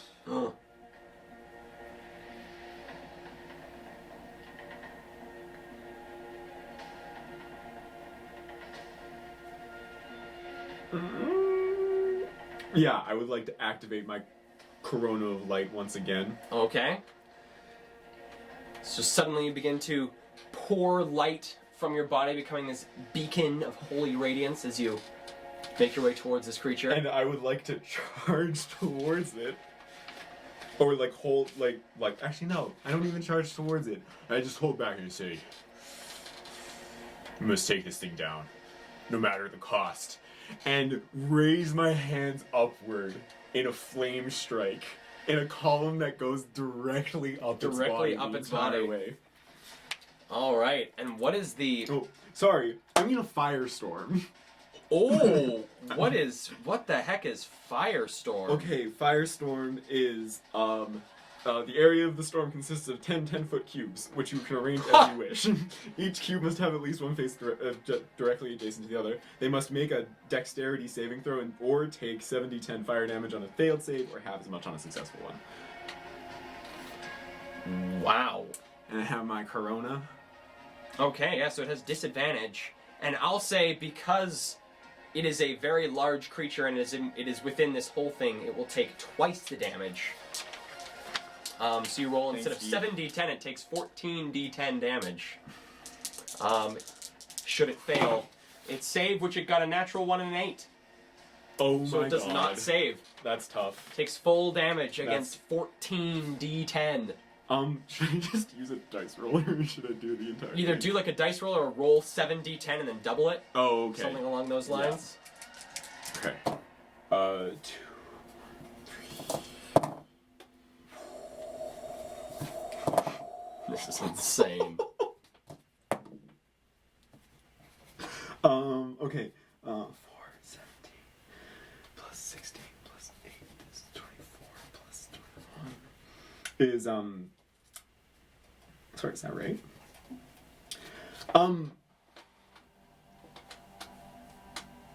How does 90 damage sound? Oh my god. So suddenly this column of flame erupts from the ground, consuming pretty well the entirety of this large creature's body. As the flames dissipate, you can see this long black mark up the center of the creature as it falls to the ground, one hand catching itself as it sort of falls down to its knees. Your forces in front sort of dive out of the way as this creature comes down. Looks like a small portion of of their right-hand side is taken out by the falling left hand of this creature. As it is brought to its knees, it is not downed yet, but seems to be sort of stunned as it hits the ground and begins to try and Okay. right itself. And I will call for everyone to charge. All right. So, your forces swinging into this creature. Cool. Is there anything would you like to swing in with this creature with anything? Yes. I You would hear like a to war use- cry from the Inquisitors and the Templars behind you as they charge towards this thing, brandishing swords glowing with holy energy as they slice into this creature's legs and what bits of it they can reach up towards. Okay, and sort of towards its top, like I guess like if it's like kneeling on the ground, I'm gonna send a fireball up to its back Okay. at 5th. At 5th level. Oh my god. So fireball at 5th level. How much does that do? I think it's 8d6, 10d6. I have it. 10d6 10d6. on a failed save or half as much. Dex 19. So again, with the size of this creature, I'll say it does double if it fails its, well, regardless, but then we'll see if it cuts it in half. It's a dex save that it has disadvantage on. Yes. That is a 17 save. 19. All right, so it takes 20d6 damage.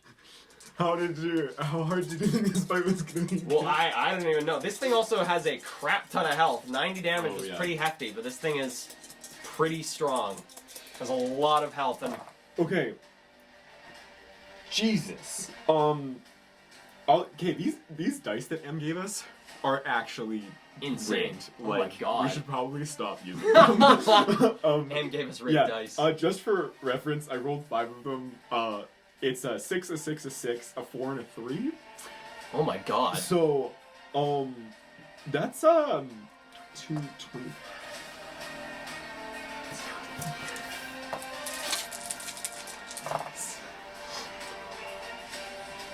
44, 45, another 90 damage. Another 90 damage.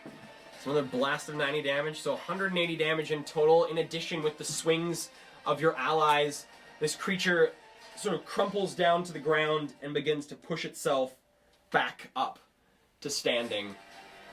Still standing, Jesus. and it is going to bring its fists down. Okay, I'd On like those in to front. impose disadvantage on one of those attacks All right. as a reaction. All right, so imposing disadvantage on it. Unfortunately, it rolled higher on the disadvantage than the non-disadvantage. You see it bring down a pair of fists on the group in front, and as it raises the fists, you can see it took out probably about a third of the whole force you had in front of this creature, as these fists just crush them into the streets. And it rights Okay. itself once more, bringing up another fist. And what would you like to command your forces to do? Continue attacking. All right, so they're all going to swing in again at this creature. And is there anything you would like to add to the onslaught? As I do so, I will pull out my final magic item, which is the brass horn of Valhalla, Oh God! and I will blow into it, summoning 3d4 plus 3 berserkers, Okay. which is like one of the SRD. Oh, awesome! So I can creatures. Yeah. find it there. Yeah. And 3d4 plus 3. 3d4 plus 3 berserkers. And- Oh my yeah. God! This is a rare magic item. I don't know. I don't That know is why. It's Hilarious. unreal. Bunch of CR2 creatures. Yeah. Okay, that's a 1. 5 plus 2 is 7 plus 3 is 10. Berserkers. So 10 berserkers. Some of these spectral berserkers that just sort of run out of nothingness behind you, charging towards this this being. They have reckless, so they can gain advantage on all their melee attack rolls. Yes, that's a natural 20. And that is natural 19. Alright, so these guys begin cutting into this dude. Alright. So you see this behemoth as it's brought its 2 fists down, bringing up another fist. Your forces at its legs, cutting into it. You can see, like these other obsidian-covered creatures, you can see the light bluish ichor sort of leaking out of a number of wounds on its legs that your forces have opened up. You can see the berserkers that you have summoned cutting into its legs, climbing up its back, and cutting into its body. And as it sort of arcs back in pain, it brings one more fist down towards the group in front, missing. Seems to go wide, cutting into a lot of the buildings on the left-hand side of the street. The creature is still standing, but is visibly heavily wounded as your forces continue to cut into it. Okay. On this round, if I may, cast once again Spiritual Weapon All right. as a bonus. Only at 2nd level, so that's just Okay, the regular. just the regular one. D8. And as well. Yes. That's all I'll do for now. That's a 20 to hit 20 hits. for 9 damage. 9 damage. Right, so this hammer sort of spins towards this creature, slamming against one of its legs and bouncing off. And I will use another fireball, but at 3rd level this time. All right. Okay. This thing does a save again at disadvantage because the freaking Corona is nuts. Yeah. Okay, that is that's an 18. It's 1 shy. Sorry to your DC. dice tonight. No, it's honestly awesome. It is very cinematic. You are Yeah. kicking some freaking ass. Okay, let's see if these dice continue to be And again, those ones are weighted. also doubled because of the size of this creature. for it is- skirting. It is bigger than Gargantuan. It is huge. Okay, more reasonable this time. 26 times 2 for 52. Woo! All right. So that is nice. Well, in case you wanted to know, you have dealt a total of just over 230 damage to this creature. Jesus Christ. And as your forces continue cutting into it, the creature, one knee hits the ground, Another hits the ground. And in its final death throes, bringing down 2 fists, misses the forces in front as its body into the streets, leveling about a 100-foot square of buildings around it. As it comes to rest on the ground, and you watch its body slowly begin to ash Oh, it doesn't into crystallize. nothing. Doesn't crystallize. Okay.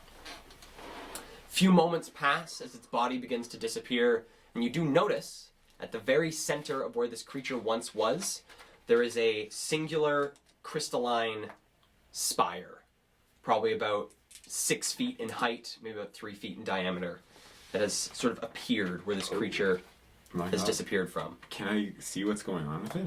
Yeah, you can definitely approach it. See. Yeah. Cool. Yeah. So approaching this crystal spire, you find yourself looking at this spire of sort of silver crystal. And as you get close to it, you can feel a magical hum coming off of it. I'm gonna call a couple of my remaining arc priests and war clerics to come and help me Alrighty. investigate. So the remainder of your forces all coalesce.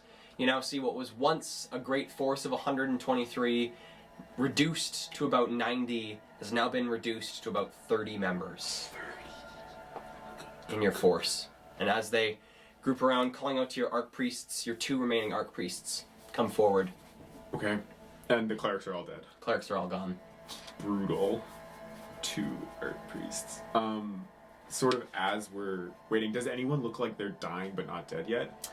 People look, there are, I'd say amongst the 30, there are about 7 people who look wounded, not necessarily on the door of death, but look visibly wounded. Okay, I will slowly utter a prayer of healing over the Okay. next 10 minutes Okay. to sort of alleviate some of those wounds. So that would be 2d8 plus 5. I Nice. believe. I think that sounds just about right.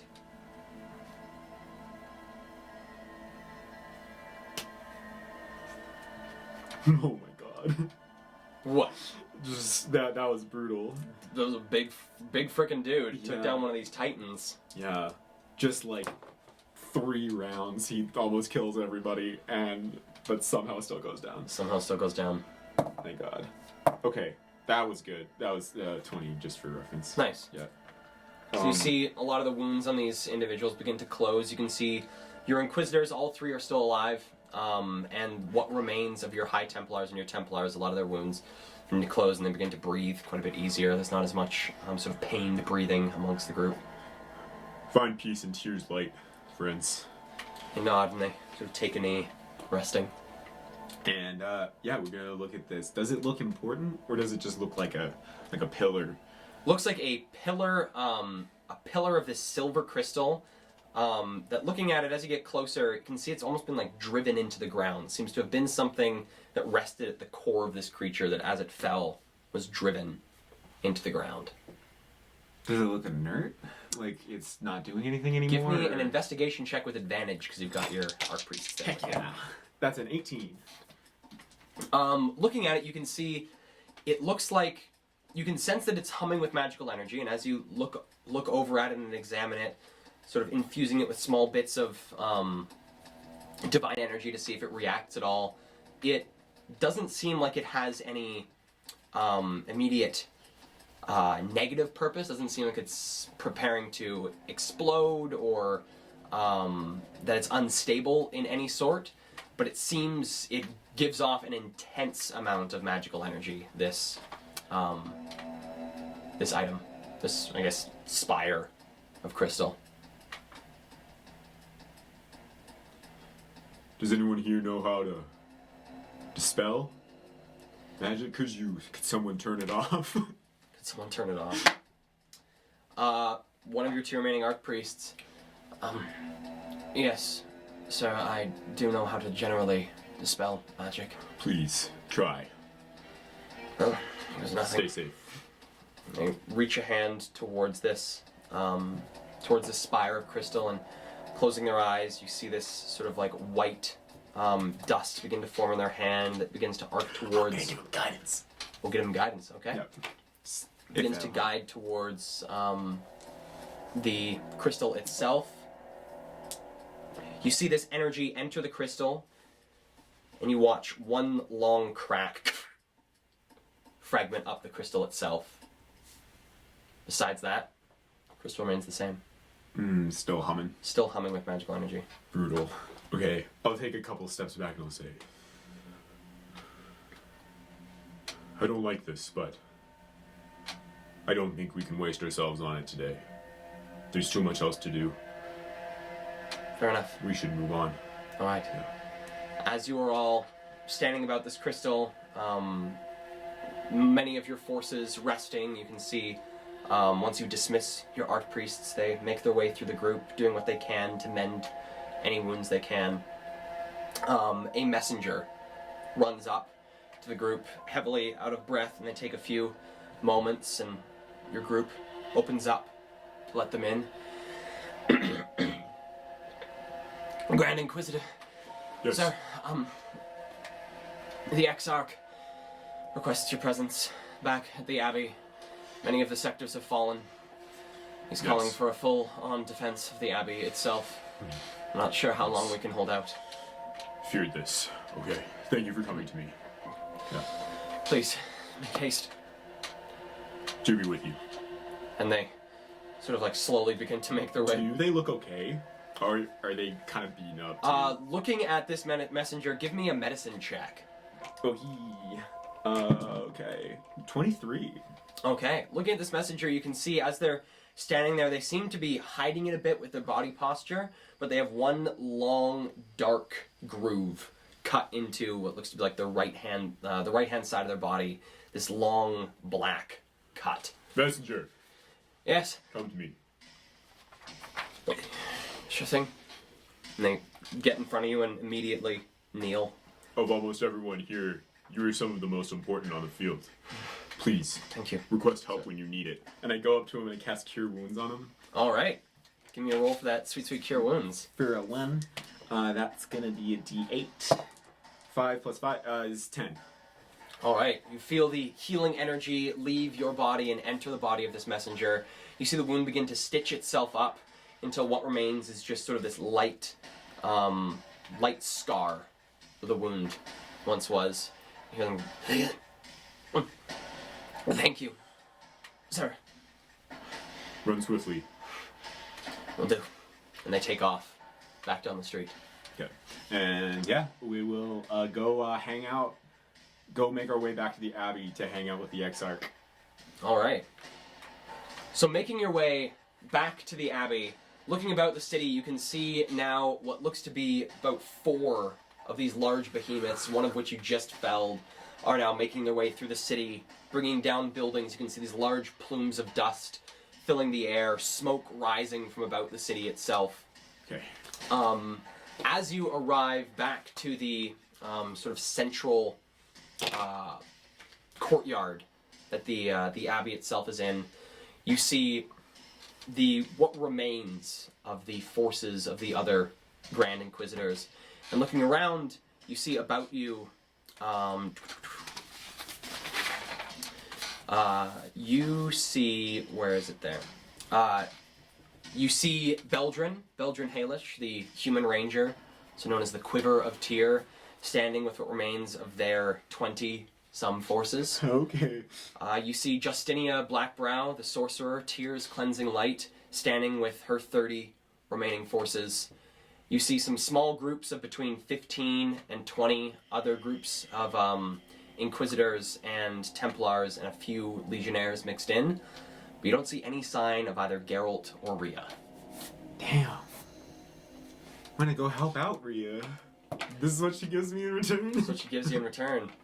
And as you all prepare yourselves, these smaller groups of individuals sort of keeping an eye on the peripheries, on the 5 different bridges that lead to this central island, you feel a deep rumbling in the ground. Give me a perception check. Oh dear. That's a natural one. Oh my god. So you see, as you look around, you see these large plumes of dust that begin to rise from the city itself, and as you glance about, you can't see much farther than what looks to be maybe 100 feet beyond where each of the bridges ends, and beyond that it's just these thick clouds of dust that have suddenly risen throughout the city as this tremor in the ground sort of makes its way through the city. Does anyone have eyes on what made that? Let's see. You hear coming from what sounds to be the southeastern bridge. You hear, "Yes, sir. And they come running up towards the center. Sir, I don't know how to explain it. It would appear the city sank. What remains of the sectors, it's gone. We're marooned here." And as the dust begins to settle around you, you see where there had been these 4 large creatures making their way through the city, pummeling the buildings that you once knew so well, has now disappeared. And you can see what looks to be about a 300-foot chasm that has opened up around the abbey itself. The remainder of the city completely eaten up by some fissure that has opened up in the ground. Does it look like there's anything coming out of it? Like, Give me another perception check.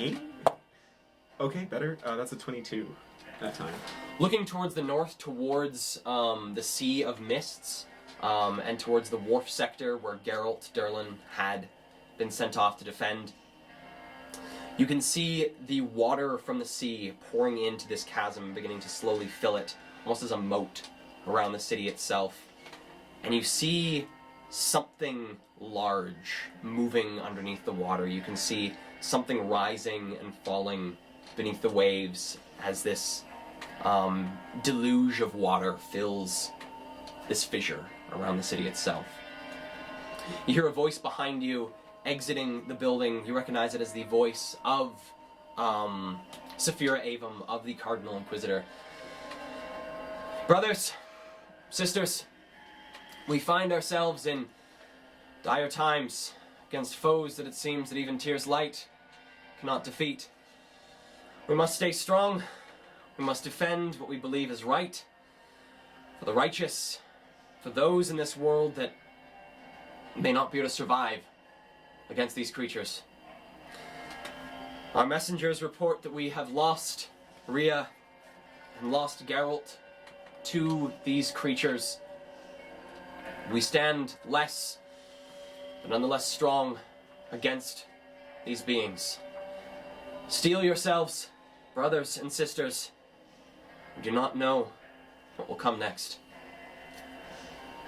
And as the forces begin to prepare themselves, is there anything you'd like to do? Can I make myself get a little closer to the edge, sort of where that monstrosity is sort of heading towards the edge of the walls? Yeah, so heading towards the northern side of this now sort of island that the Abbey is on. After this initial tremor, there are some smaller tremors you feel in the ground.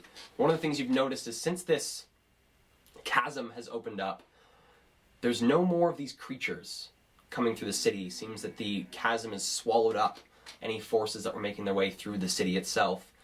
There's a relative calmness on this small island as you sort of make your way towards the edge. You see deep below you what you thought to have initially been about a 300-foot deep chasm.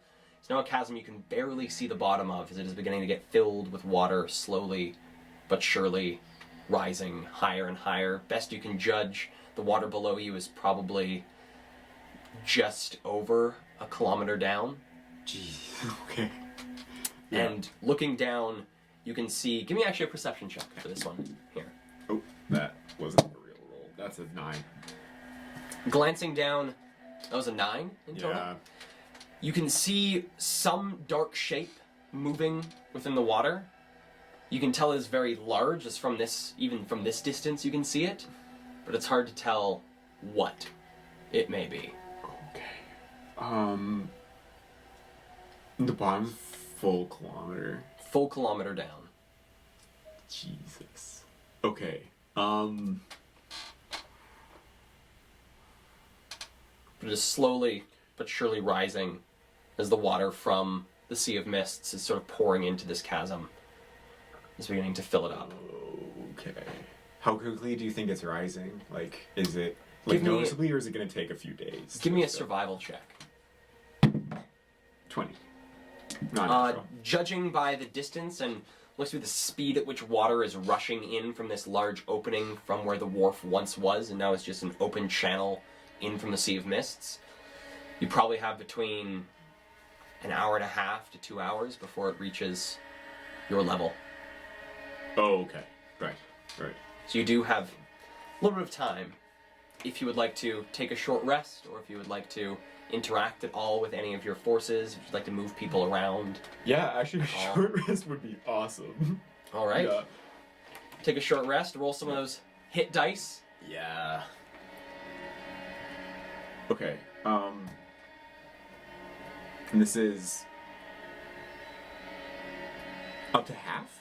You can use up to half of your hit Right. dice. So you can use, I think that's 9 for you. You can use Yeah. up to 9 rolls of your hit dice, and you're adding your con every time. Yes. Lovely.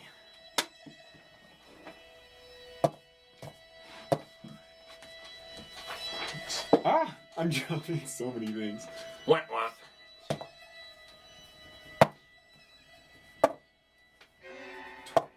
Oh, spooky. Spooky.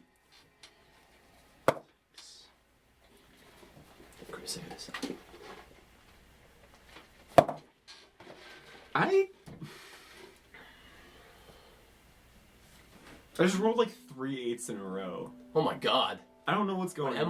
Emily's not here, we all roll so well, except for the DM. except for you. DM rolls shite. Maybe there's like a there's like a pool of hierarchy, and then it's like me and Sheldon, and then it's Jackson and Brandon. it's Jackson and you Brandon.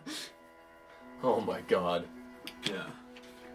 Cause I'd be healing. You be healing, I'd be healing. Or are you getting all the way back up to max, or? No, unfortunately, quite? but I'm close. Like I got 92 back. Woo! I was only down 100. Nice, that's not bad. Yeah. But maybe we should trade.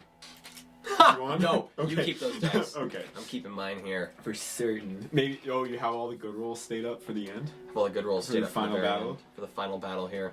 Okay. So as the hour slips by, you and your forces resting up, the remaining Arc Priests making their way through the group, healing what wounds they can. Yourself, Justinia, and Beldrin, along with Saphira, sort of gathering together, trying to figure out what the plan will be for whenever this being that is within the water eventually comes up into contact with the city itself. During this conversation, as the other Grand Inquisitors sort of spread off to the various other portions of this island to keep an eye on what's going on below, Saphira comes up to you. Shard, I'm not entirely sure how this fight will go. I prayed to Tyr, but I'm not entirely certain if there's anything that can be done for us in this moment. It would seem that it's up to us now. Should anything go wrong, and she reaches down into the breastplate of her armor and pulls out a small token. Looks to be a circular pendant about yay big with the symbol of Tyr, the hammer with the scales inscribed onto it. And holding it in her hand, she reaches a hand out and offering to you. This is... Cardinal. It's my seal. Should you need Tyr's guidance, hope it can give it to you. Well, speaking with the oracles before this event, I do not believe I will be making it out alive. And I believe of our brethren, I believe you will be able to lead us out of the dark. Right. If we are able to survive this. It would be my honor, Cardinal. I hope to get you through too. Well, we shall see. In the meantime, rest up. Prepare yourself. Whoever is down there, sort of glancing off the edge of this island, seeing the water rising, getting closer and closer, this large dark shape looming ever larger in the water. We will have to be ready. Yes. And leaving and going back, speaking with the Exarch at the foot of the abbey itself. Another half an hour, 45 minutes passes, and you feel another shudder in the ground. As I flip the map over, feel another heavy shudder in the ground. Oh, girl. Watching the water rise to come almost flush with the top of this small island that has now been formed of where the abbey is. You see around the edges creatures pulling themselves from the water onto the isle itself. Seems to be more of these beings that you had faced before, these soldiers that have been twisted and changed, risen once again to serve whatever being is assaulting the abbey itself. You see a number more of these elemental creatures. You see more of these obsidian armored beings pulling themselves up at the various corners of this island itself. The now remaining, probably in total, about 200 some that you have in total defending this island in the final stand of the Tyran Order, of the Abbey of the Tyran Order. You watch as these forces begin to increase in number along the peripheries, watching but not engaging. And you see in front of you this looming shadow, a large claw reaches up. And they're just holding back? They're currently circling the circumference of the island. Oh, they're like all the way around? They're like all the way around the island itself. And you see one large claw come out from the water in front of you, landing onto the edge of what remains of this bridge. I will, when it does that, I will raise my hands up in the air and say, "Go back to the depths of the earth from whence you came," and cast Earthquake Okay. on that area. How does Earthquake work? Okay, create a seismic disturbance on a point you see in the ground within range, which is 500 feet. For Okay. the duration, an intense tremor rips through the ground in a 100-foot radius circle centered on that point, and shakes creatures and structures in contact with the ground in that area. So I want it to sort of be like pretty far back, so that it's not like destroying the well. island? Just like sort of like collapsing this sort of ridge where like that where big the creature is. monster is and where its forces are sort of standing as well. All right. Okay, so what do they got to do? Each becomes difficult terrain. Da da da da. On a failed save, the creature is not prone. Okay, so a bunch of these creatures are going to make dexterity saving throws. So we've got you. We have also got standing by you. We have. There she is. Or there, actually, it's a he, so we're going to actually use him. So we have you. Yes. We have Shard, the Grand Inquisitor. We have, I just want to make sure that I have the correct one here. Yeah, we have Beldrin, Okay. standing back behind you to the right. We have Justinia is going to be this little one. We've got Justinia standing back behind you to your left. And the rest of your forces sort of spread out amongst the island itself. Casting this spell, that thing needs to make a save against your DC or be knocked prone. So I'm going to say be knocked off the edge that it is trying to get up. That is a... Because what is its stats?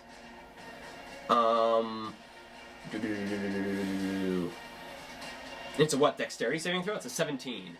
19. Okay. So you see this claw grasping onto the edge. As the tremor begins to shake, the claw falls off. And does Earthquake deal damage? It opens fissures in the ground, 1d6 that you choose where they are.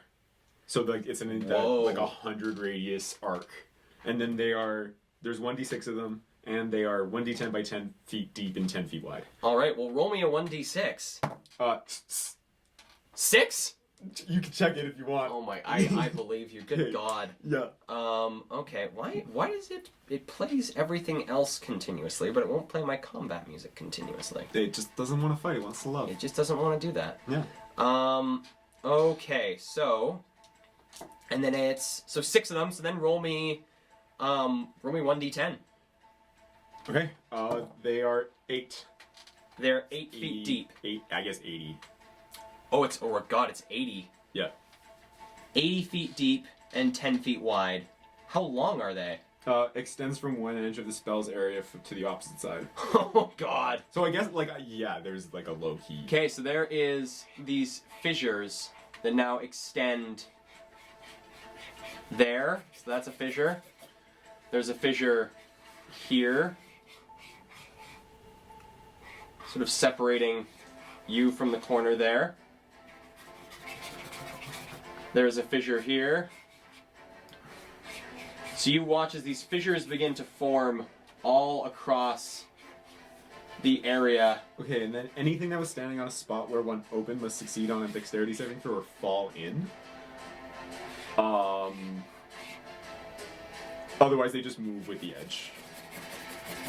So a dexterity saving throw. 1, 2, 3, 4, 5. 1, 2, 3, 4, 5. This one's here. Okay, dexterity saving throws. First we're going to start off with the small things. So it's a natural 1. So you open up these fissures and you watch as probably about 30 of these lesser beings just plummet into these holes that begin to fill immediately with water, and this stone falling in. It is quite brutal. The next ones are the... Woo! Ooh. Well, that boy's gone. I'm gonna grab it. Then the elementals, they get a dexterity saving throw. It's a 16. So you watch as about 4 of these large elementals that you had seen fighting plummet also into the crevice. Oh my God, that's hilarious. It's a 3, so that's a 10. On the obsidian-covered ones, you see 3 of them plummet into a number of these cracks. And lastly, that one. That is a 20. Okay. So that one succeeds. Yeah. So the large clawed hand that had slid off, the second clawed hand grasps and begins to move with one of the fissures as it begins to slowly pull itself up. And I would like you now to roll for initiative. Heck yeah. Nice. Okay, so that's that, and then this thing. What is its mod? 0. Alright, what is your initiative? 19. Nice! So you're going before it. Yay! Shard versus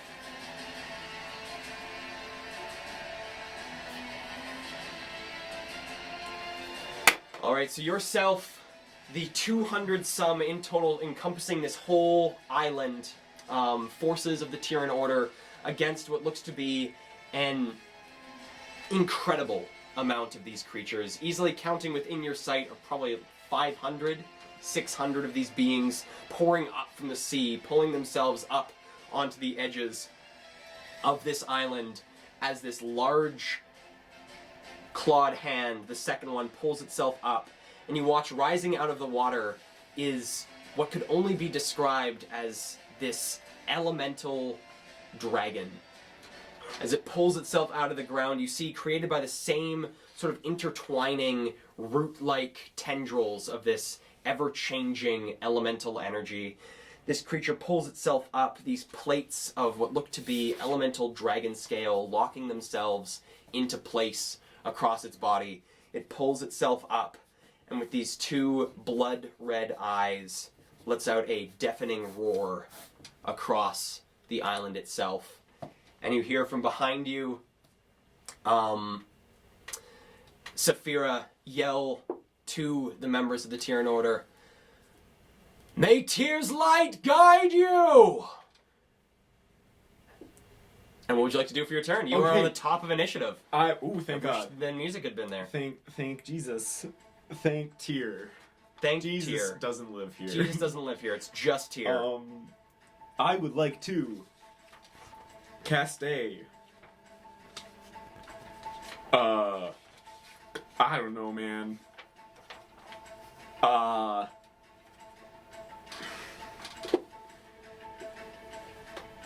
Holy Aura. Okay, what does Holy Aura Wait. do? No, I lied. I'm not doing that. That's dumb. I'm not doing that. You're not doing Holy Aura? No, because it's concentration, and so is Earthquake. Oh. Yeah. What happens if you that'd be cancel foolish. the like what? I think it just becomes not difficult terrain anymore. Oh. Like, I don't know if the fissures would close. Because what does it say Just with swallowing everything Earthquake? Structures. The tremor deals, tuning structure.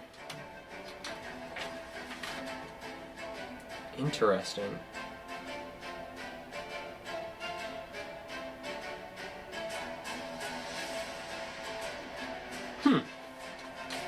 Structures. For the duration, rips through and shakes creatures. Interesting. Yeah. Oh, and at the end of each of your turn, while concentrating on it, at the end of each of your turns, while you're concentrating on it, every creature affected must make a dexterity saving throw or be knocked prone. Oh. So pretty well, like things can be keeping on standing up and falling down again. Okay. Because of the tremors. And Mr. Clawman is part of that. Mr. Right? Clawman is part of that. He is now taking up.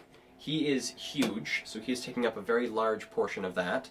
And I'm gonna put a little dragon dude Yay! in his spot. Okay, I would like to, in this case, as we do this, I'd like to, activate that Corona. All right. Because it's a ridiculous ability that doesn't have a limit to the It doesn't have a limit to it? Yeah. That is incredible. Just insane. Yeah. Like, I don't know if I'm just misreading it, but... No, like, that's totally what it fucking says. crazy. You can just activate that Corona of Light. Yeah, so it's back up. So that's my action. And then as my bonus action, I will, 4th level, bring out the mace. I pull out the symbol that Saphira pointed to me, and I, like, look the elemental dragon dead in the eyes, and I say, "Come, face your doom." And, the spiritual weapon springs out. How close is it to me, actually? This creature is 5, 10, 15, 20, 25, 30 feet away from you. Terrible. It's actually quite close.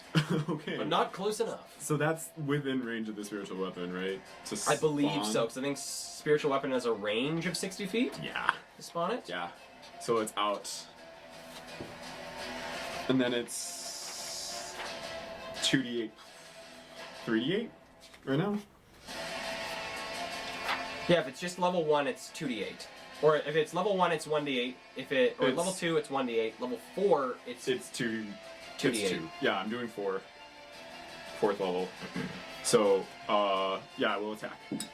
Alright, so the spiritual weapon appears, this hammer appearing next to the dragon. 20. 20 does not hit. Woo! Swinging into the dragon, the weapon pounds against its scales and just ricochets off, still floating in the air, preparing itself for another strike against it. Okay, almost as though I had been shaken aback by the fact that it didn't hit, I actually back up by 30 feet. Yeah. Alright. So backing up a bit, giving yourself a bit more space there.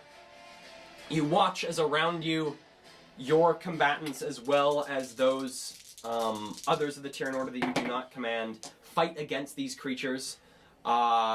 It looks like these creatures are making some pretty powerful headway, seem to be emboldened by this dragon, and are doing some pretty hefty blows. You glancing around, you can see numbers of legionnaires and sentinels, not necessarily the more elite troops, but some of the lesser troops are just getting torn apart by these elemental beings. We now jump to the creature's turn. the big, spooky elemental dragon. So the elemental dragon, after this deafening roar, it cast across the island. Oh, sorry. Wait. At the end of my turn, it's got to make a dex save. Dex save. Sorry. Let's see. Does it fall prone? That's a natural 20. It does not fall prone. Damn it. So being able to steady itself as the earth shakes below it, it rears its head back and lets loose a gout of flame. So a 90-foot cone. I believe if it positions itself right, it can get pretty well this entire swath there. Which I'm actually going to outline in a slightly red tinge.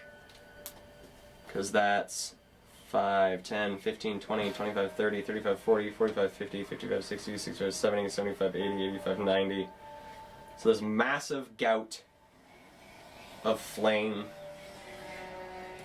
that encompasses the first huge portion of the steps leading up into the Abbey of the Tyran Order. This gout of flame bursts forth, and I need you to give me a dexterity saving throw. 5. Alright, so you do fail your saving throw as this huge burst of flame spreads across the battlefield.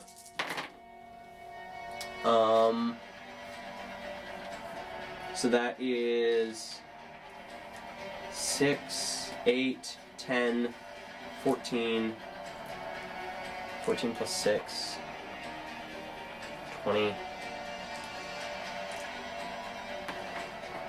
That is 80 points of fire damage. As this massive gout of flame spreads across the battlefield, you see those of the forces of the Tyran Order in front of you are almost completely consumed by this elemental flame that seems almost like this dark purplish red in color, this deep, deep purpley red as it spreads across the battlefield, burning through.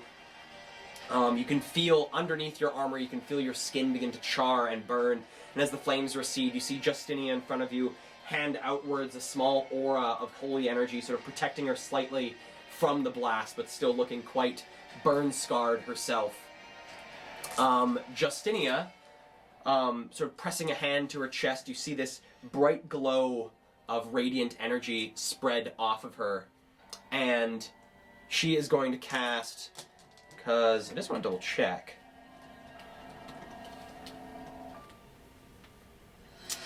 And it's still a bonus action. Yes, it is.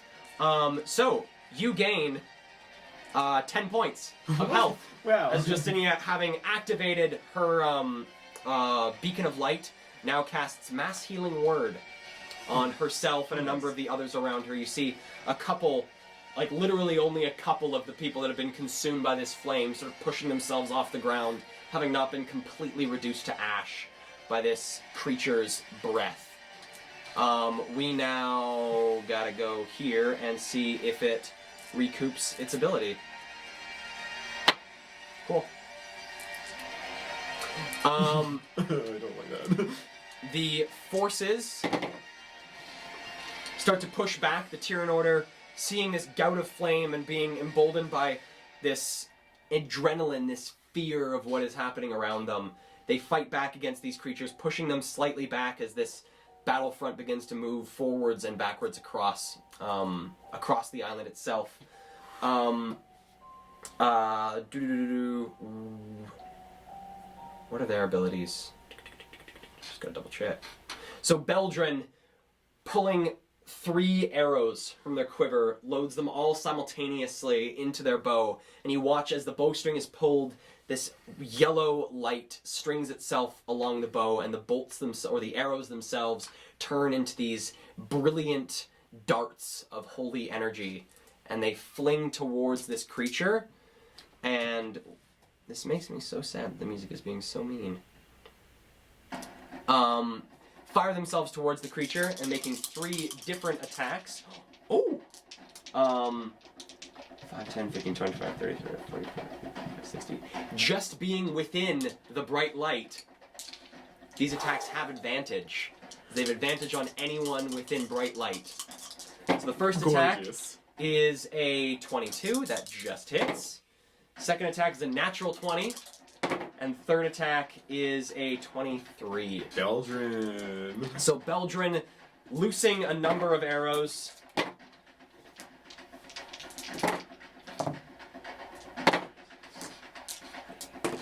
Alright, fires a salvo of these shots into the side of this drake, and each landing true and sinking deep into its flesh.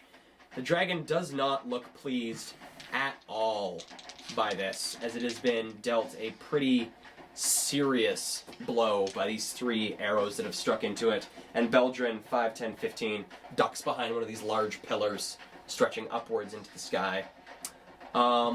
We now, after that, jump back to the top of the round, where you hear from behind you the voice of the Exarch echo across the battlefield itself.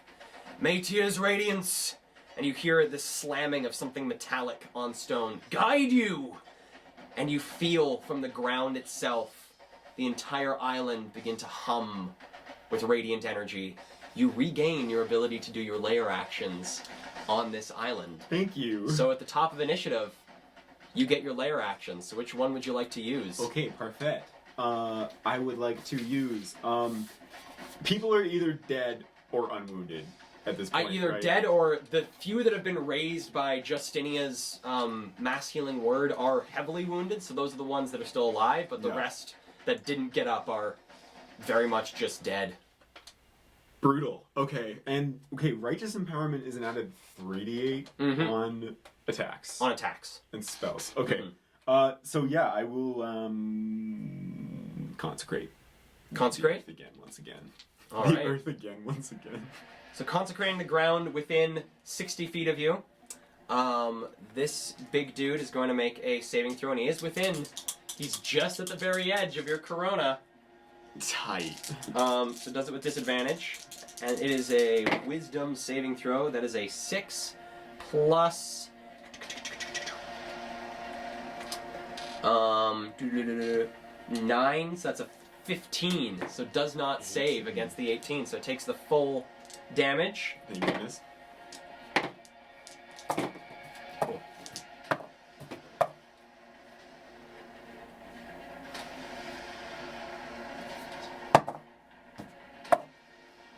38. 38. Jeez. Okay. So you see, again, these cracks spread across the ground, sort of intermingling with the fissures that have begun to sprout out due to your earthquake. And a large number of these lesser forces immediately disintegrate from this holy energy. Some of the elementals take large blows. You can see the yellow scars of the holy energy spreading across their body.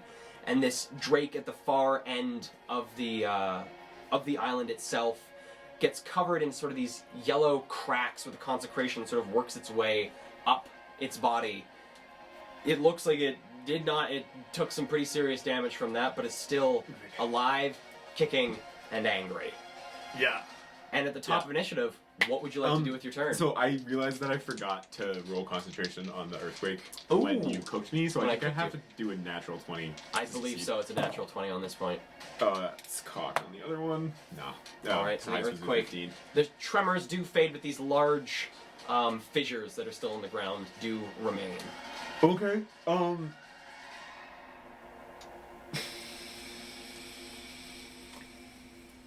Oh yeah, bonus action. I'll slice. Slice and dice. 27. Does that hit the dragon? That does hit the dragon. Thank goodness. I'm blanking. I'm dying here. 17 damage. All right. Thank God something's going right for once. Okay, so this hammer slams into the side. You can see chips of one of its scales fly into the air as it impacts. And I'm gonna walk up to it, I think, and I'm gonna walk 10 feet closer to it Okay. for now, and then I'm going to cast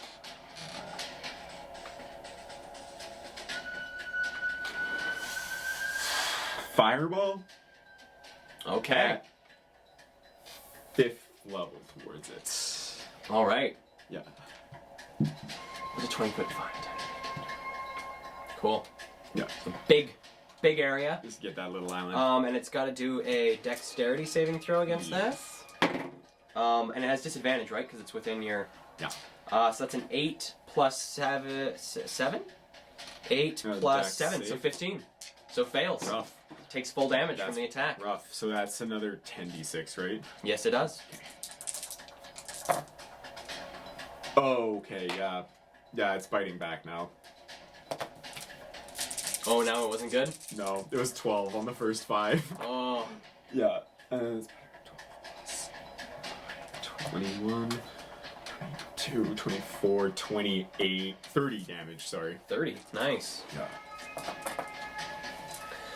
So this fireball blasts into this this elemental dragon's face. It sort of turns away from the blast. You notice around it there is now like a burned circle where there is no more of these elemental forces making their way up out of the water. They've just been obliterated clean from your consecration and the fireball together. There's no one there anymore, but you do see a few of these twisted hands begin to pull themselves up out of the water, coming up onto the island itself. With that, we go to the dragon's turn. So, turning on the music. The dragon is going to move. It has a movement speed of 40 feet. So 5, 10, 15, 20, 25, 30, 35. Stomps its way along the ground towards Justinia and is going to make first a pair of claw attacks against her. Yeah. Oh, can I impose disadvantage? No, Ooh, no, yes. no, sorry. Not yet. No, Not yet? No. Let's see what it does. All right. So the first one is a 25 to hit, and the second one is a 33 to hit. So they both hit. Oh my god, that wasn't a natural 20. Yeah, that was a 16 and an 8. Has a plus 17 to hit. Okay. It is a very spooky boy. And what is its damage? 2d6. Where'd my d6 go? So the first swing, that is maximum damage. That is 12 plus 10. That is 22 points of damage. Okay. As the first swing hits. Second swing is 6, so 16. So these pair of swings cut into Justinia. She sort of goes down, looking up at the dragon, sort of reaching a hand up as the dragon comes in with a final bite attack against her. That is a 28 to hit. And she, is just going to take it. 28 to hit, that is 2d10. 10 plus 10, so it's another 20 damage. Okay. So in total, Justinia just took 58 damage there from these swings from this creature. Oh my She needs to double check her concentration on that. She loses concentration on Beacon of Hope. And that is the dragon's turn, doing those actions against her. We now jump to Justinia's turn. She is going to... What is she going to do? She is going to reach a hand out towards this thing, and a bolt of radiant energy slams into the chest, hopefully, of this creature. Nice. Hits. So you see this almost like a arc of lightning, of like radiant lightning, slams into the chest of the this draconic being, and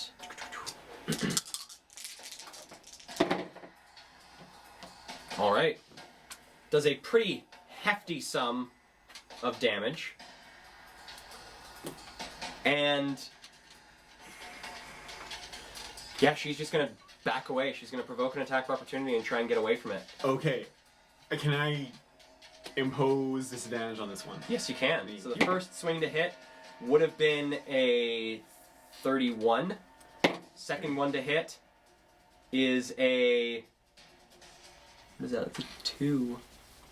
Still a 19 to hit, which is her AC. Damn. Is 19. Okay, I So tried. swings in, hits her. It's 2d6 plus 10. That's 6 plus 10, 16 points of damage. Justinia is really hurting.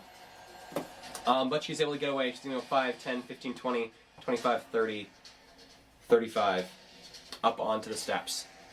And that is her go. Now we have our friend firing more arrows. Is going to pull another 3 arrows from his quiver. Pulling them, you watch them again as they turn into these holy bolts of light and looses them towards the dragon. First one hits. Second one misses. Oh no. And third one misses as well. But okay. Still pretty hefty amount of damage to it.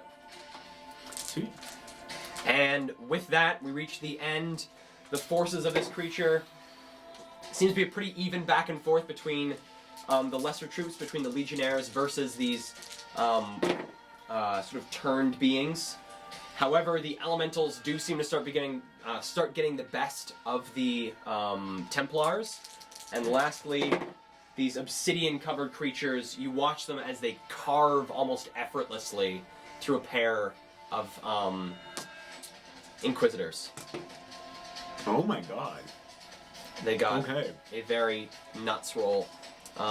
And with that, we come back to the top. We have your layer action. What would you like to do?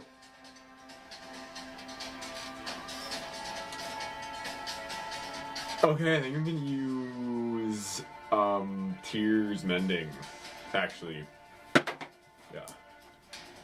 Alright, so heal everyone Within 60 feet. That's sweet, sweet 48. Yeah. 4, 3, 7, 15, 20. Alright, everyone heals 20. Nice. Justinia really needed that. Yep. Thought so. So we'll go to this song.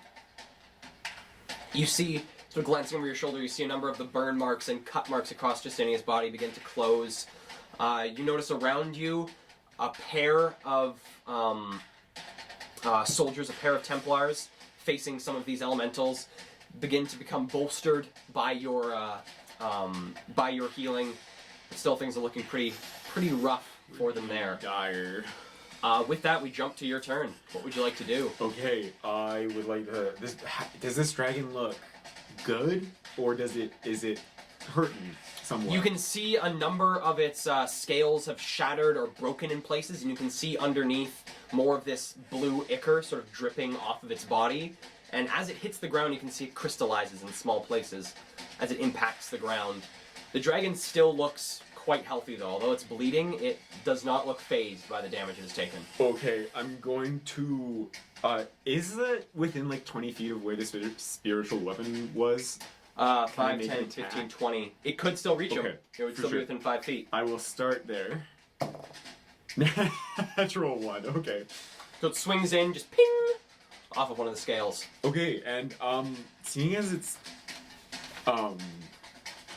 looking pretty okay still, I'm actually gonna pull out the symbol that Saphira gave to me, and in a Hail Mary, I'm going to press my hands against it and close my eyes and pray to Tyr and say, please send us some aid against this dragon. And request divine intervention? Alright. So requesting your divine intervention. I think it's like percentile, right? It is. This is a Yeah. special one, however. Oh. So it's slightly different. Okay. So you request the intervention, you feel a sudden connection to this powerful, holy being. You feel a sense of recognition, sense of that your request was heard, but glancing around the battlefield, nothing happens. Oh my god. Okay, that's my action. Okay. And bonus action, and then I'm actually gonna move probably 10 feet away from the dragon, sort of to my right. Yeah. So there? Yeah. Alright. So moving away from the dragon. It is now the dragon's turn. as it is going to decide exactly what it's going to do with percentile dice. Okay. Turning its face to face you and our good friend the elf. Why do I keep forgetting his name? Beldrin. It opens its maw and lets loose another massive gout of flame. Okay. Give me dexterity saving throw. 16. 16 might actually save against this. Really? It's a pretty low save. Really? Nope, does not save. Okay. Yeah, it's tough. alright, so D6s. Get this whole set of D6s. That one is... Come back. Oh. Okay. So that is 6, 10, 20. That is another 80 points of fire damage. Oh my god. Beldrin takes 80 points of fire damage. Luckily, Justinia was not in that cone. Yep. Okay. But yeah, so it releases another gout of flame. You look behind you, and as this plume extends back further behind you, you can see the forces fighting at the opposite side of this island become engulfed by the flame behind them, and you see, as the flames dissipate, the small remainders of their pretty well entirely carbonized bodies, and the forces of this creature encroaching now from that side, pushing towards the center of the island itself. Okay. Justinia is going to go 5, 10, 15, 20, 25, 30, and is going to cast... just want to make sure I've got this one right. Pressing her hands together, you watch a small ball of light form in her palms of her hands as she reaches up to the sky, and you and Balin both recoup. How many hit points would that be? Both of you heal 40 hit points. Nice. Okay. As you feel this divine energy filling your body as she heals you, you look around and you see a number of these other individuals that have fallen but not quite died, also standing up, rejuvenated, ready to rejoin the battle. And that is where Justinia is going to end her move. And then our buddy is going to... He's going to go 5, 10, 15... and pulling one arrow from his quiver, pulls it and releases it, looking just like a regular arrow until it's almost impacting with this creature. And the creature needs to make a dexterity saving throw. Ooh, which it does succeed. You watch this arrow plunge quite deep into the dragon itself, and you watch this golden chain begin to form off of it, attaching itself to the ground, and the dragon pulls against the chain, shattering it in its entirety, and he's gonna duck behind this pillar to avoid more fire damage. With that, we go to what is going on with your ground folk. Your forces push back slightly against them. However, you are now heavily outnumbered, especially by this dragon fire. Yeah. It has burned through a large portion of your forces. The elementals, now you watch as a couple of the Templars had been badly wounded by these elementals. They strike back at them, felling 3 of the elementals. Okay. However, another 2 Inquisitors fall to these heavily armored obsidian creatures. Now at the top of initiative, how would you like to use your lair action? Okay, I'd like to consecrate. Consecrate? Roast and toast. Okay. These things have to make saves. Dragon, that's a natural 1 on its save. So fails its save there. Right. The small dudes, that's a 10, that also fails. That's an 8. And that's a 16. So I believe they all fail. 23 damage. Alright, another 23 points of damage.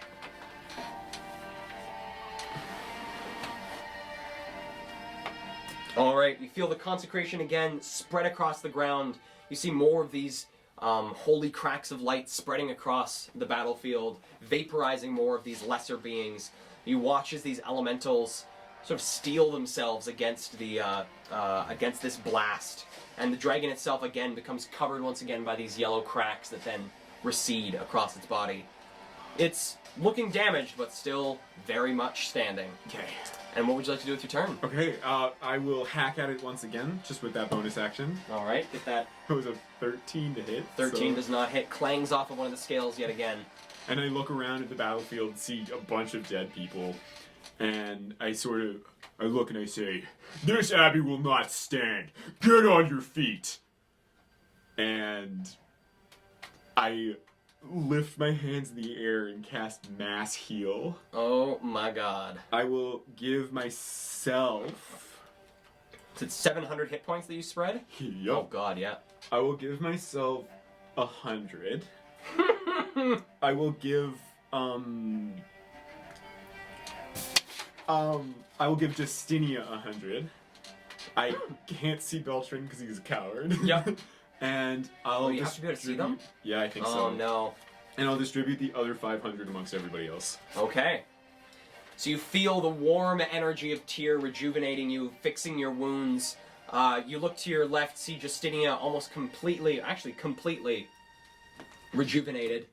And then glancing around you, you see all of these large number of your forces getting up, wounds now completely gone, completely fresh to fight back against these creatures once again. Fantastic. That is your go. It now goes Yeah. to Dragon. Dragon is going to charge. It's going to go 5, 10, 15, 20, 25, 30. Come up to you and Justinia. Okay. Is going to take a swing at you. Okay, disadvantage. Ooh, so that's a... So that's a 32, which changes to a even higher, so 32 to hit. Yep, that hits. Swing against Justinia is a natural 1, so no matter what misses, even though with the modifier, I think it would still hit. Yeah, that's unreal. And then, so those two swing in first. So, the bite against, or the claw against you does 20 points of piercing damage. Okay, I can take that.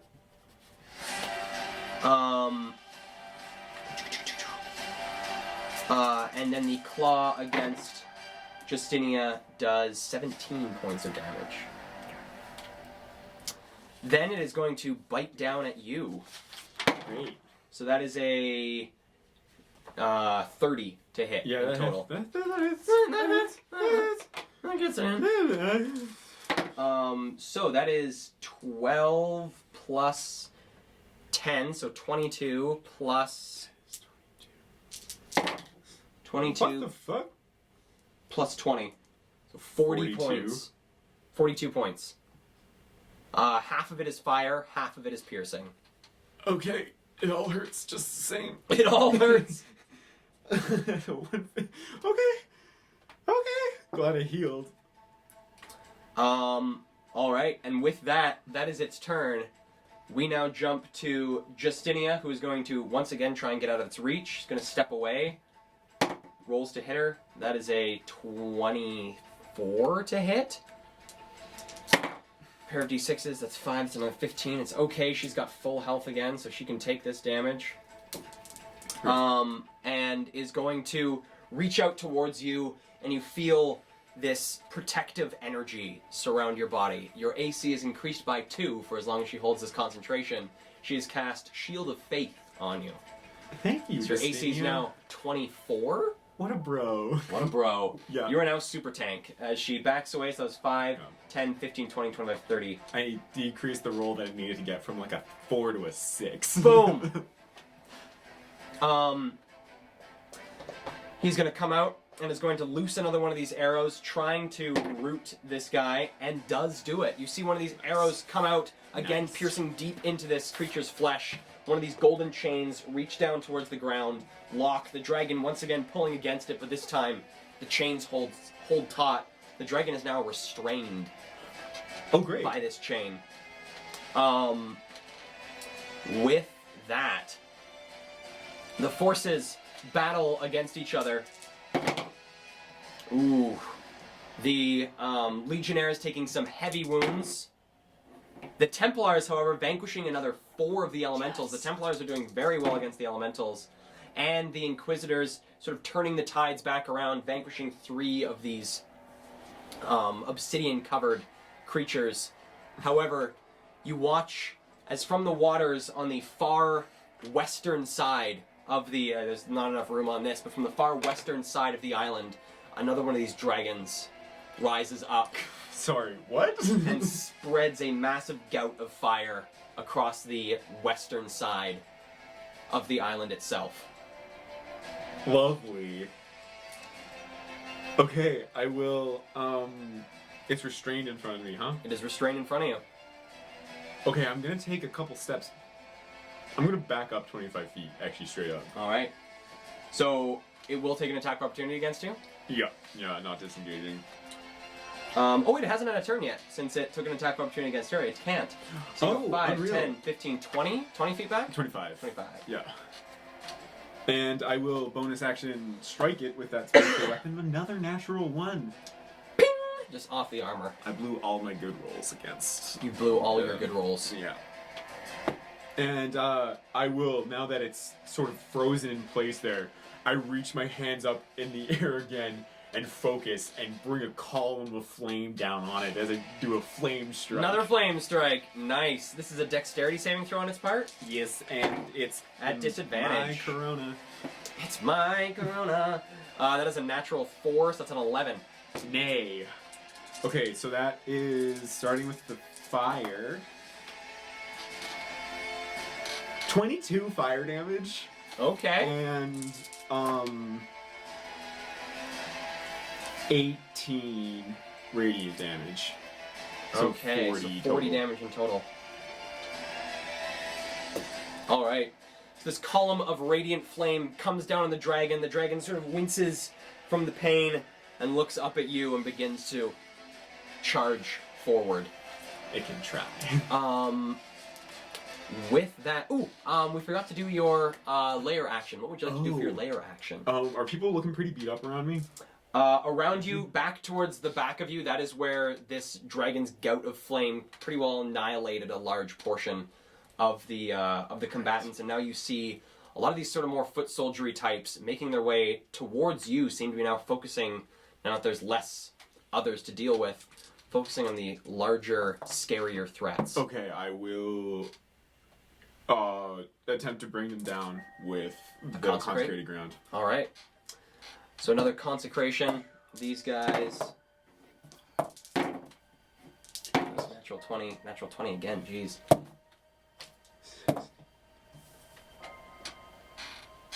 17. 17. Yeah. All right. So the dragon does not save. Takes the full damage from it. Thank goodness. However, those behind you do save, only taking partial damage. You see a couple of them vanish into radiant energy as the consecration pours across the island. With that, it is now the dragon's turn. It is going to go 5, 10, 15, 20, and is going to take a series of swings. Is it restrained? Oh, it is restrained. It is going to attempt to break the restraints. Which it... What is the DC? It does, but it is its action.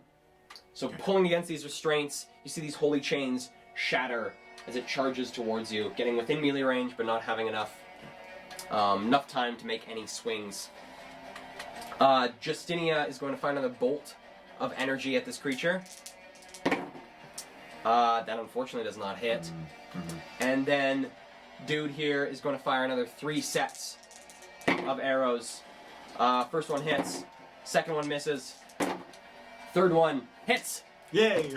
So that is 4d10. 4. Oh god. Okay, that's at least 9. 4 plus 9, 13 plus 8 is 22 points of damage.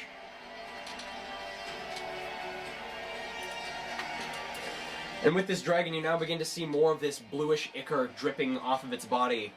But turning around, you see behind you another one of these creatures pulling itself up onto the eastern side of the island itself.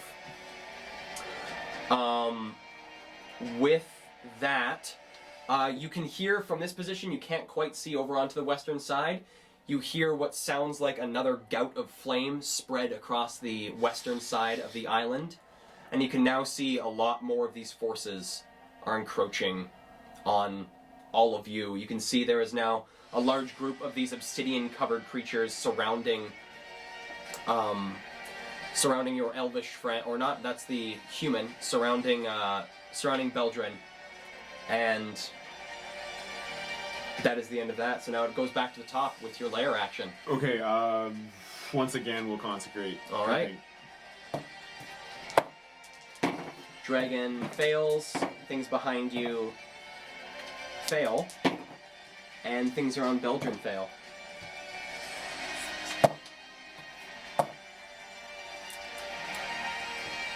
$29 damage All right. this time.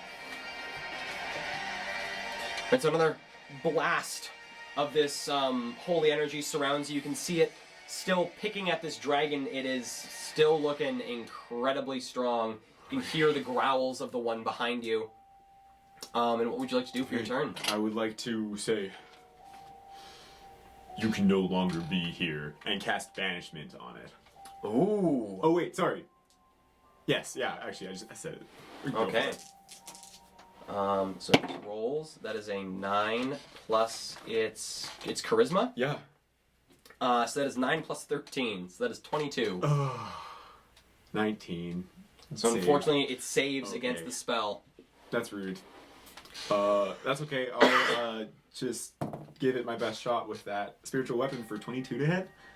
22 hits. Nice. 4 plus 1 is 6 plus 5 is 11 damage. 11 damage. Alrighty. This dragon is going to make a series of attacks against you. Okay. So the first one is going to be 7 plus 17 is 24. That's my AC That's now. your AC. Yeah. So first claw attack hits. Disadvantage. Yeah. Second claw attack at disadvantage does not hit. This one is a 22 to hit. Hell yeah. Then followed by bite. And that one also doesn't hit. So the first claw hits, the following two attacks do not make contact. The claw does 18 points of slashing damage. Give me a dexterity saving throw. 100%. 19. 19? Alright. Okay, that's a lot less. Sorry. Excuse me. 9, 10, 15, 4. So, you take 30 points of fire damage as you feel behind you another one of these gouts of flame spread across the island from this creature to your, from this creature on the western side that has just risen. Yeah. We now go to those things. Oh, fuck. There's 2 natural 20s against Beldrin Oh. from these creatures that are surrounding him now. Yeah. And a regular one. So from where you are fighting this dragon, you see these 3 obsidian-covered creatures surround Beldrin. A series of 3 of these long obsidian blades come down onto him, piercing through him in 3 different spots. You see his body go rigid, and then still. Yeah. Beldrin has died. However, give me a roll on percentile dice.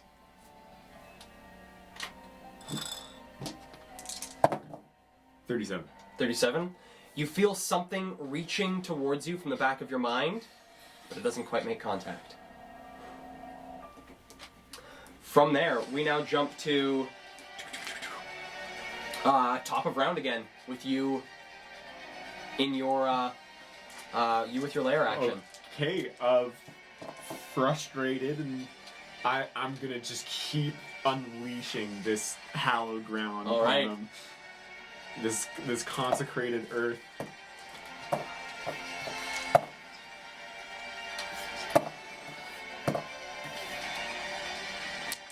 21 and 21? sorry, 28. 28. It's a failure, so it's full damage. Those guys behind you, failure. And those guys by Beldrin is a failure. So it's 28? Yeah. Jeez. So the dragon looks quite worse for wear. The dragon has been worn down substantially. Still holding on, but substantially worn down at this point. Okay. And with that, we jump to your turn. What would you like to do against this I dragon? look at it and I say, "You may be strong, but I will make sure you go down before I fall." And I call down another flame strike upon it. All right. Max, it can just like take up a portion of it. Yeah. Doesn't have to even hit you. No. So it's a dexterity saving throw. That is a 11. Oh, with disadvantage. Oh wait, even if less. it's an 11. Well, it's no, already- 11 yeah. is the lowest I got. Okay. Okay. So 46 fire for 14 fire damage, Okay. and 46 radiant for 9 radiant damage. So 25 and 23 in total. Yes. Okay. Column of radiant flame strikes down on this creature. You see it wince and sort of stay in this sort of sunken state as it looms towards you, sort of limping slightly. Spiritual weapon. All as right. well. 17. 17 unfortunately does not hit. Again, pings off of its intensely thick scales. Yeah. And is that your turn? Yeah, that's my turn. All right. Justinia is actually going to go 5, 10, 15, 20, 25, and is going to cast Mass Cure Wounds. Which I believe is actually another... No, I think it's just... It's 10. On sort of over towards the eastern side, trying to raise up more of the defenders, you see a lot more of these creatures piling on to the island. And give me a percentile dice roll again. Okay. 13. 13. So you feel something reaching towards you again, and you feel it make contact. Suddenly, everything... What kind of music do I want to use for this? Suddenly, everything goes white.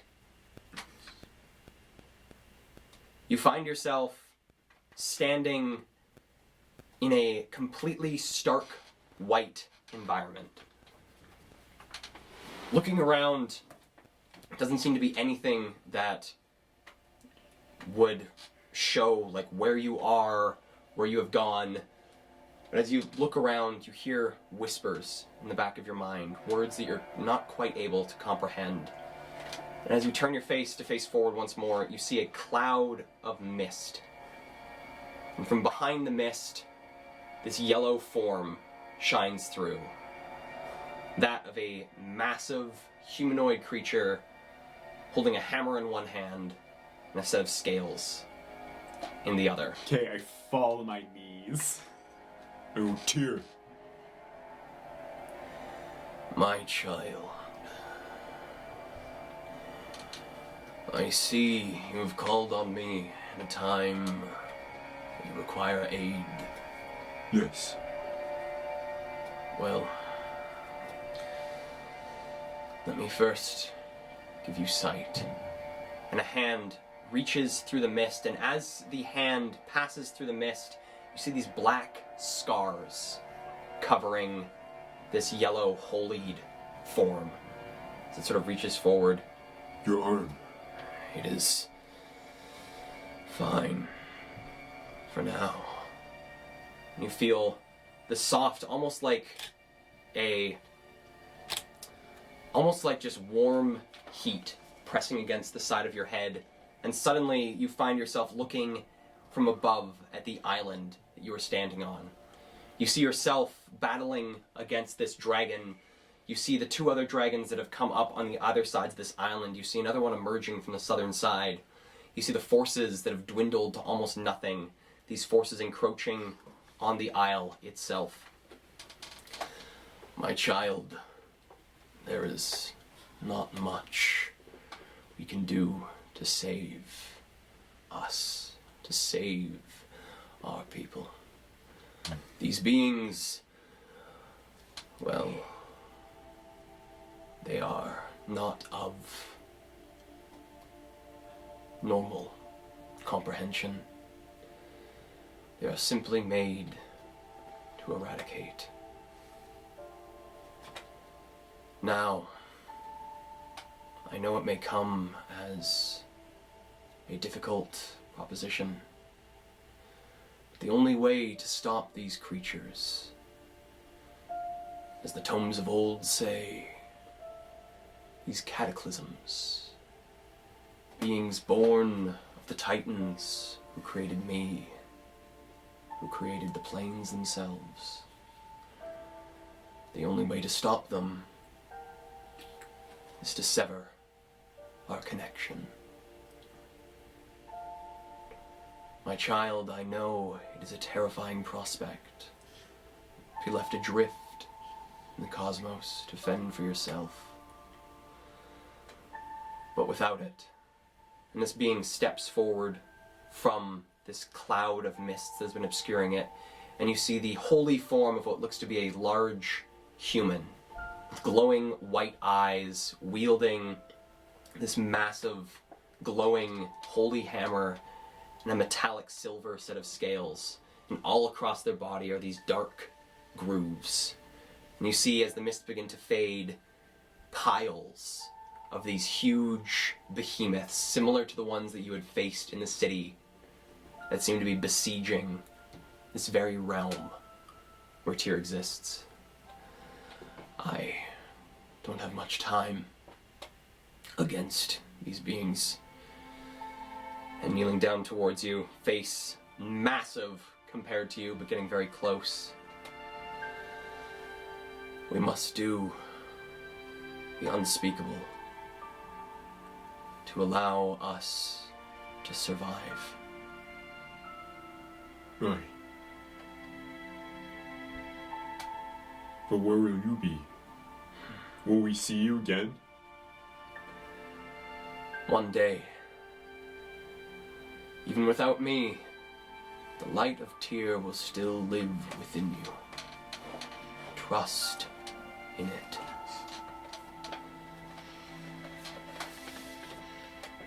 You are strong.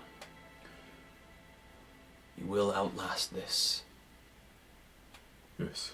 And we will meet again. Thank you.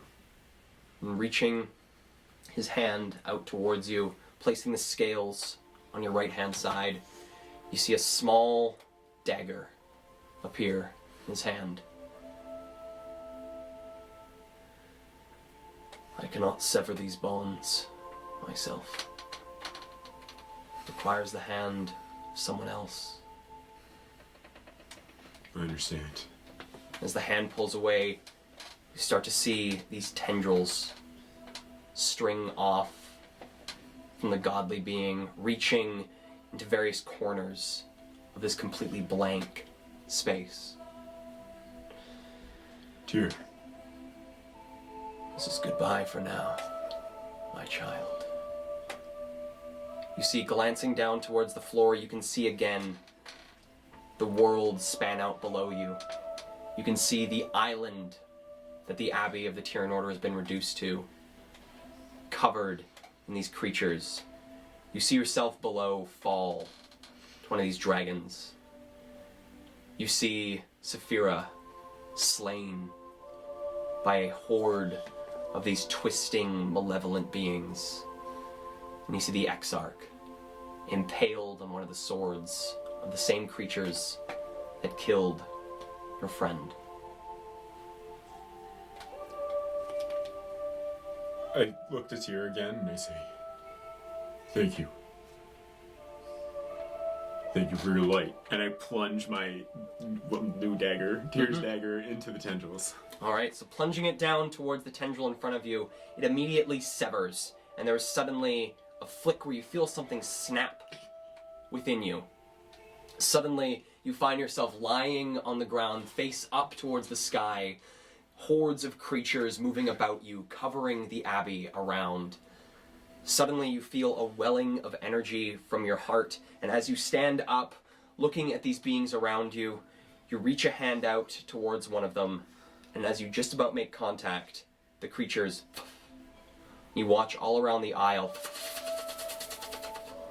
These massive beings crumble into ash. Some crystallize, others frozen in positions around the abbey itself, making a plethora of these crystalline statues about the courtyard of the Abbey of the Tyran Order.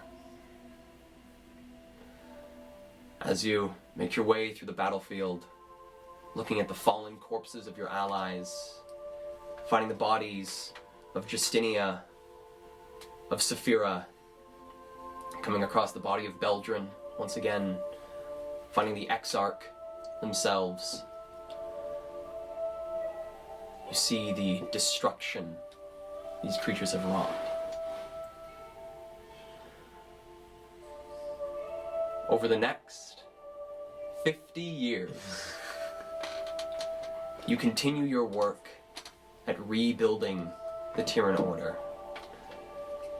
The scholars of the curate that remained after the events of the fall research these crystalline formations of these beings around you and discover is a magical crystal that allows magic to once again, after 50 years of nothing, bring power back to Emeria.